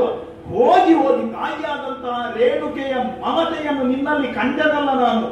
ಅಪಾತ್ರರಲ್ಲಿ ಪಾತ್ರತ್ವವನ್ನು ಗುರುತಿಸಿ ನನ್ನಲ್ಲಿರುವಂತಹ ಮಂತ್ರವನ್ನು, ಶಾಸ್ತ್ರವನ್ನು ನಿನಗೆ ನಾನು ದತ್ತ ಮಾಡಿದ್ದಕ್ಕೆ ನಾನು ಮತ್ತೊಮ್ಮೆ ಪರಿಮಾರ್ಜನೆ ಮಾಡಿಕೊಳ್ಳಬೇಕಾದಂತಹ ಪರಿಸ್ಥಿತಿ ನನಗೆ ಬಂದೊದಗಿದೆ. ಅಂತ ಯಾವ ಅಪಚಾರವೂ ಆಗಲಿಲ್ಲ ಗುರುಗಳೇ. ನನ್ನಿಂದ ಆದ ಅಪಚಾರದ ಕುರಿತಾಗಿ ನಾನು ಆಡುವುದಲ್ಲ, ನಿನ್ನಿಂದ ಆದಂತಹ ಅಪಚಾರದ ಕುರಿತಾಗಿ ಮಾಡುವಂತದ್ದು. ಗುರುವಿನ ಬಳಿಯಲ್ಲಿ ಸಾರುವಂತಹ ಶಿಷ್ಯನಲ್ಲಿ ಇರಬೇಕಾದದ್ದು ಯಾವುದು ಬಲ್ಲೆಯ? ಶೂನ್ಯ ಭಾವ. ಬ್ರಾಹ್ಮಣನೋ ಎನ್ನುವುದಾಗಿ ನಾನು ಕೇಳಿದೆ. ಕ್ಷತ್ರಿಯನು ನೀನು ಅಲ್ಲವೇ ಎನ್ನುವುದಾಗಿ ನಾನು ಪ್ರಶ್ನೆಯನ್ನು ಮಾಡಿದೆ. ಗೊತ್ತಿಲ್ಲ ಎನ್ನುವಂತ ಉತ್ತರವನ್ನು ನೀನು ನೀಡಬೇಕಾಗಿತ್ತು. ನೀನು ಆಡಿದೇನು ಉಪಾಯದ ಮಾತುಗಳನ್ನು ಮಿಂಚಿ ಹೋದಂತಹ ಕಾಲಕ್ಕೆ ಚಿಂತಿಸಿ ಫಲ ಉಂಟೇನೋ? ನಾನು ಮತ್ತೂ ಮುಚ್ಚರಿಸಲಿಲ್ಲ, ನಾನು ಬಿತ್ತರಿಸಿಕೊಂಡೆ, ನಿವೇದಿಸಿಕೊಂಡೆ. ಯಥಾರ್ಥ ಏನು ಅಂತ ಹೇಳಿದ್ರಲ್ಲ ಗುರುಗಳೇ. ನಿನ್ನ ತೊಡೆಯಿಂದ ಹರಿದಂತಹ ನೆತ್ತರನಿಂದಲಾಗಿ ನನ್ನ ದೇಹ ಮಾತ್ರ ಅಶುದ್ಧವಾದದಲ್ಲ, ಧರಿಸಿರುವಂತಹ ಯಜ್ಞೋಪವೀತವೂ ಕೂಡ ಮಲಿನವಾಗಿದೆ. ಗುರುಗಳೇ, ನನ್ನ ದೇಹದಿಂದ ಹರಿದಂತಹ ರಕ್ತದಿಂದ ನಿಮ್ಮ ಜನಿವಾರ ಒದ್ದೆ ಆಗಿದೆ, ಅದನ್ನು ಶುದ್ಧ ಮಾಡಿಕೊಳ್ಳಿ ಎನ್ನುವುದಾಗಿ ಹೇಳಿದ್ರೆ ಆಗುವುದಿಲ್ಲ. ಮಲಿನವಾದಂತಹ ಯಜ್ಞೋಪವೀತವನ್ನು ವರ್ಷವೇ ಮಾಡಬೇಕಾಗುತ್ತದೆ. ಬ್ರಾಹ್ಮಣ ಸಂಕುಲದಲ್ಲಿ ಹುಟ್ಟಿದಂತಹ ಇಂಥ ಸೂಕ್ಷ್ಮಗಳು ನನಗೆ ಹೊಳೆಯುವುದಕ್ಕೆ ಸಾಧ್ಯ? ಯಾವುದೋ ಕ್ಷತ್ರಿಯ ಪಿಂಡ ಎನ್ನುವುದರಲ್ಲಿ ಎಲ್ಲಿನಿದ್ದು ಕೂಡ ಸಂಶಯವಿಲ್ಲ. ಈಗೋ ವಸುಶೇನ, ಒಂದು ಮಾತನ್ನು ಹೇಳುತ್ತೇನೆ, ವಂಚನೆಯಿಂದ ಕಲಿತಂತಹ ಮಂತ್ರಾಸ್ತ್ರಗಳೆಲ್ಲವನ್ನು ಕೂಡ ನಾನು ದತ್ತ ಮಾಡಿಕೊಂಡಿದ್ದೇನೆ. ಎಲುಬಿಲ್ಲದಂತಹ ನಾಲಿಗೆಯಿಂದ ಬೇಕಾದಲ್ಲಿ ನಾನು ಪ್ರಯೋಗ ಮಾಡುತ್ತೇನೆ ಎನ್ನುವಂತ ವಿಶ್ವಾಸ ನಿನಗೆ ಉಂಟು? ನಡೆಯುವುದಿಲ್ಲ, ನಡೆಯುವುದಿಲ್ಲ.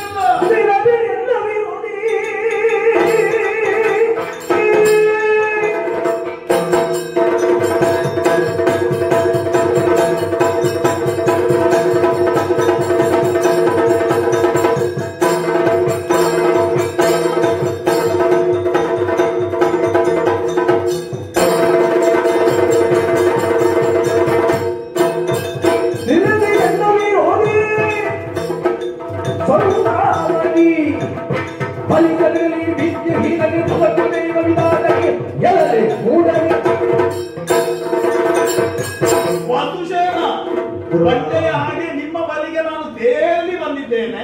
ನನ್ನನ್ನು ಉದ್ಧರಿಸಬೇಕು, ಉತ್ತಮವಾದಂತಹ ಶಿಲ್ಪವನ್ನಾಗಿ ಮಾಡಬೇಕು ಎನ್ನುವುದಾಗಿ ನೀನು ಆಡಿದ್ದಿ.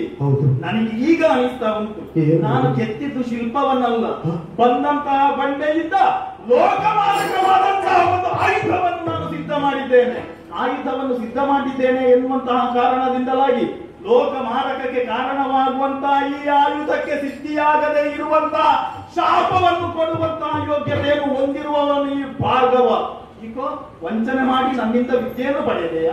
ಗುರುಗಳೇ, ತಾವು ಉದ್ವಿಗ್ನಮಾನಸರಾಗಿ ಕೃಪೆ ತೋರಿ ಅನುಗ್ರಹಿಸಿದ ವಿದ್ಯೆಯನ್ನೇ ನಾನು ಹೊಂದಿರುವಾಗ ನನ್ನ ಮೇಲೆ ಯಾಕೆ ಅವಕೃಪೆ ತೋರ್ತಾ ಇದ್ದೀರಿ? ಶಾಂತರಾಗಿ ಗುರುಗಳೇ. ಒಂದು ಮಾತು ಹೇಳುತ್ತೇನೆ, ನಾವು ಸಾಯುವುದಿದ್ದರೆ ಒಮ್ಮೆಗೆ ಸಾಯುವಂಥದ್ದು, ಮತ್ತು ಸಾಯುವಂತಹ ಭಾರ್ಗವ ನಾನಲ್ಲ.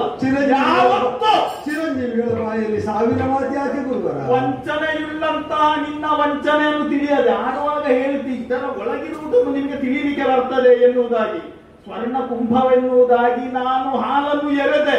ಮೊದಲೇ ಆ ಕುಂಭದ ಒಳಗಿರುವಂತಹ ವಿಷವನ್ನು ನಾನು ವೀಕ್ಷಿಸಲಾಗದಂತೆ ಅಂಧತ್ವವನ್ನು ನೀನು ಮೂಡಿಸಿದೆ. ಈಗ ಇಲ್ಲಿವರೆಗೆ ಕೂಡ ತಂದೆಯ ಪ್ರೀತಿಯನ್ನು ಕೊಟ್ಟಿದ್ದೇನೆ, 2 ಕೈಗಳಿಂದ ಸ್ವೀಕಾರ ಮಾಡಿದ್ದೆ ಅಲ್ವಾ? ಮಂತ್ರಾಸ್ತ್ರಗಳನ್ನು ಕೊಟ್ಟಿದ್ದೇನೆ, ವಿಶ್ವಾಸದಿಂದ ಧರಿಸಿಕೊಂಡಿದ್ದೆ ಅಲ್ವಾ? ಈಗ ನಾನು ಕೊಡುವುದನ್ನು ಕೂಡ ಧರಿಸುವುದಕ್ಕೆ ಸಿದ್ಧನಾಗಿರು. ನಾನು ಕಲಿಸಿದಂತಹ ವಿದ್ಯೆಗಳು ಆತ್ಯಂತಿಕವಾದಂತಹ ನಿನ್ನ ಯುದ್ಧ ಕರ್ಮದಲ್ಲಿ ಮಂತ್ರಾಸ್ತ್ರಗಳು ಬ್ರಹ್ಮಾಸ್ತ್ರಗಳು ನನ್ನ ನೆನಪಿಗೆ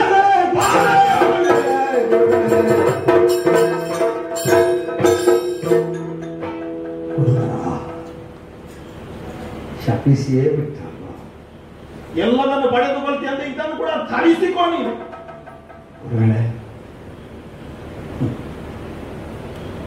ಶರದಿ ಮತನ ನಂತರದಲ್ಲಿ ಉದಿಸಿದಂತಹ ಅಮೃತ ಕುಂಭದಲ್ಲಿ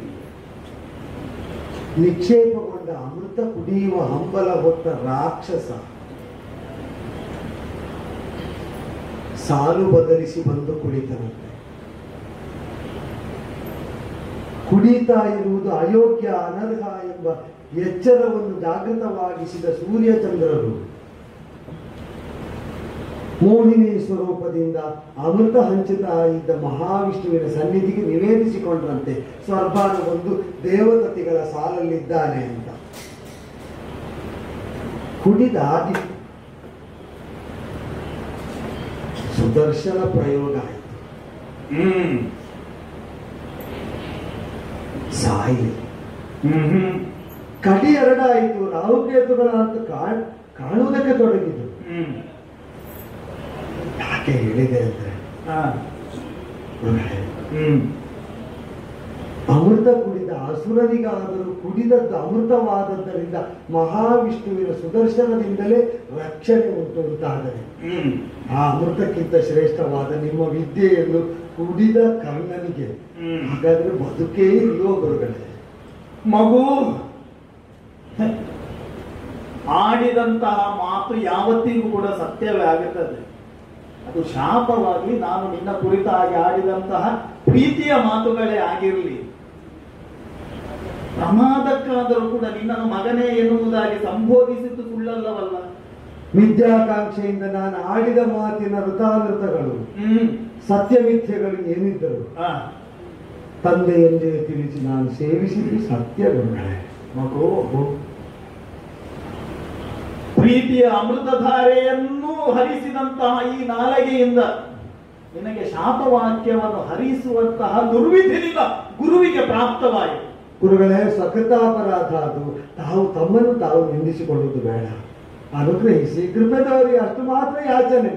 ಕಲಿತದ್ದರಿಂದ ಬದುಕು ಬರಡಾಯಿತು ಅಂತ ಆದರೆ ಕಲಿಸಿದ ಗುರು ಸನ್ನಿಧಿಗೂ ಅದು ಒಂದು ಕಳಂಕವಾಗುತ್ತದೆ. ನನ್ನಿಂದಾಗಿ ತಮ್ಮ ಪಾದ ಮೂಲಕ ಕಳಂಕ ಬರಕೂಡದು. ತಾವು ಮನಸ್ಸು ಮಾಡಿದರೆ ಯಾವ ಮಲಿನವಾದಿಯೂ ತೀರ್ಥವಾದೀತು. ನನ್ನ ಮೇಲೆ ಕೃಪೆದವರಲಾರಿಲ್ಲ. ಮಗು ಧರ್ಮದ ಮೇಲೆ ದೈವದ ಮೇಲೆ ನಂಬಿಕೆ ಇಟ್ಟಂತಹ ನಾವೆಲ್ಲರೂ ಕೂಡ ಆತ್ಯಂತಿಕವಾಗಿ ಒಪ್ಪುವುದು ಯಾವುದು ಅಲ್ಲೇಯ, ಎಲ್ಲವೂ ಕೂಡ ದೈವದ ವಿಧಿ ಎನ್ನುವುದಾಗಿ. ಸರಿ ಮಗು, ಆ ದೈವದಷ್ಟು ಜೀವಯೋಗ್ಯತೆ ಉಂಟೋ ಎನ್ನುವುದಾಗಿ ನಾನು ತಿಳಿಯುವುದಿಲ್ಲ. ಆದರೆ ಹಿರಿಯರಿಂದ ದತ್ತವಾದಂತಹ ನನ್ನಲ್ಲಿರುವಂತಹ ವಿಶೇಷವಾದಂತಹ ಯೋಗ್ಯತೆಯಿಂದ ಒಂದು ಮಾತನ್ನು ನಾನು ಆಡಬಲ್ಲೆ. ಏನು? ತಂದೆಯಂತೆ ಪಾಲಿಸಿದಂತಹ ಗುರುಗಳು ಆಡಿದಂತಹ ಶಾಪದ ವಚನಗಳು ನೀನು ಧರಿಸಿರುವಂತಹ ಕವಚವನ್ನು ಕೂಡ ಭೇದಿಸಿ ಶಲ್ಯದ ಹಾಗೆ ಚುಚ್ಚುತ್ತಾ ಉಂಟು. ಹಾಗಿದ್ರೆ ಚುಚ್ಚಿದಂತಹ ಶಲ್ಯದ ನಿವಾರಣೆ ಆಗಬೇಕು ಅಂತ ಹೇಳಿದ್ರೆ, ಅರ್ಥಾತ್ ಮುಳ್ಳಿನ ನಿವಾರಣೆ ಆಗಬೇಕು ಅಂತ ಹೇಳಿದ್ರೆ ಶಲ್ಯವೇ ಆಗ್ಬೇಕಲ್ವ? ಅಂದರೆ ಆಡಿಬಿಟ್ಟೆ. ನಾನು ಕಲಿಸಿದಂತಹ ವಿದ್ಯೆಗಳೆಲ್ಲವೂ ಕೂಡ ನಿರ್ಣಾಯಕ ಹಂತದಲ್ಲಿ ನಿನ್ನ ನೆನಪಿಗೆ ಬಾರದೆ ಹೋಗಲಿ ಎನ್ನುವುದಾಗಿ. ವಿನಿಯೋಗಕ್ಕಾಗುವಾಗ ನಿರ್ಬಂಧವನ್ನು ತಾವು ವಿಧಿಸಿದಿರಿ. ದಯ ತೋರಿ. ಎಷ್ಟು ದಯ ತೋರಬಹುದು ಮಗು, ಎಷ್ಟು ದಯ ತೋರಬಹುದು? ನಾನು ಯೋಚಿಸುವುದೇ, ನೀವು ಮನಸ್ಸು ಮಾಡಿದ್ರೆ ಎಷ್ಟೂ ದಯ ತೋರಬಹುದು, ಎಷ್ಟೂ ದಯ ತೋರಿಸಬಹುದು ಮಗ. ಆದ್ರೆ ನಮ್ಮಲ್ಲಿ ಇಷ್ಟೇ ಅಲ್ವ ಇರುವುದು. ಏನು ಮಾಡ್ಲಿ ಹೇಳು? ನಾನೇನು ಮಾಡಬೇಕು? ಒಂದು ಸಣ್ಣ ಪ್ರತಿಶಾಪವನ್ನು ನಾನು ಹೇಳ್ತೇನೆ ನಿಮಗೆ. ಏನು? ಮಾತ್ರಾಧಿಪತಿ ಎಂದೆನಿಸಿಕೊಂಡಂತಹ ಶಲ್ಯ ಭೂಪನ ಸಾರಥ್ಯ ಸದ್ಯೋ ಭವಿಷ್ಯದಲ್ಲಿ ನಿನಗೆ ಪ್ರಾಪ್ತಿಯಾದರೆ ನಾನು ಆಡಿದಂತಹ ಶಾಪದಿಂದ ವಿನಿರ್ಮುಕ್ತನಾಗುವಂತಹ ಪ್ರಯತ್ನ ನೀನು ಮಾಡಬಹುದು. ಗುರುವಾಗಿ ಗುರುಪೀಠದಿಂದ ನಿನಗೆ ಇವತ್ತು ಇಷ್ಟೇ ಸಿಗುವ ಹರಿತ ವಿದ್ಯೆಯನ್ನು ನಾವು ವಿನಿಯೋಗಿಸುವ ವೇಳೆಯಲ್ಲಿ ಮಾತ್ರಾಧಿಪತಿ ಶಲ್ಯಭೂಕರು ಅವರ ಸಾರಥ್ಯ ಅದು ಸಿದ್ಧಿಸಿದಂದು ಶಾಪಬಾಧೆಯಿಂದ ನಾನು ಸಂತ್ರಸ್ತನಾಗುವುದಿಲ್ಲ. ಹೌದು ಮಗು. ಗುರುಗಳೇ, ಆ, ನಾ ತೋರಿದಂತಹ ಪ್ರತಿಕೂಲತೆ ದೊಡ್ಡದು. ಹ್ಮ್ ತಾವು ತೋರಿದ ಔದಾರ್ಯ ಆ, ಅದು ಹಿಮವತ್ ಪರ್ವತಕ್ಕಿಂತ ಉನ್ನತವಾದದ್ದು. ಹ್ಮ್ ಗುರುಕಾರುಣ್ಯ ನನ್ನನ್ನು ಕಾಪಾಡಿ ಹರಸಿ ಗುರುಗಳೇ, ಹರಸಿ. ನಿನ್ನ ಔದಾರ್ಯವೇ ಕಾಣದ ಕೈಯಿಂದ ನಿನ್ನನ್ನು ಸದಾಕಾಲ ಹರಸಲಿ ಎನ್ನುವಂತಹ ಆಶೀರ್ವಾದವಷ್ಟೇ ಈ ಗುರುಪೀಠದಿಂದ. ಧನ್ಯ ಒಳ್ಳೆದ. ಧನ್ಯ.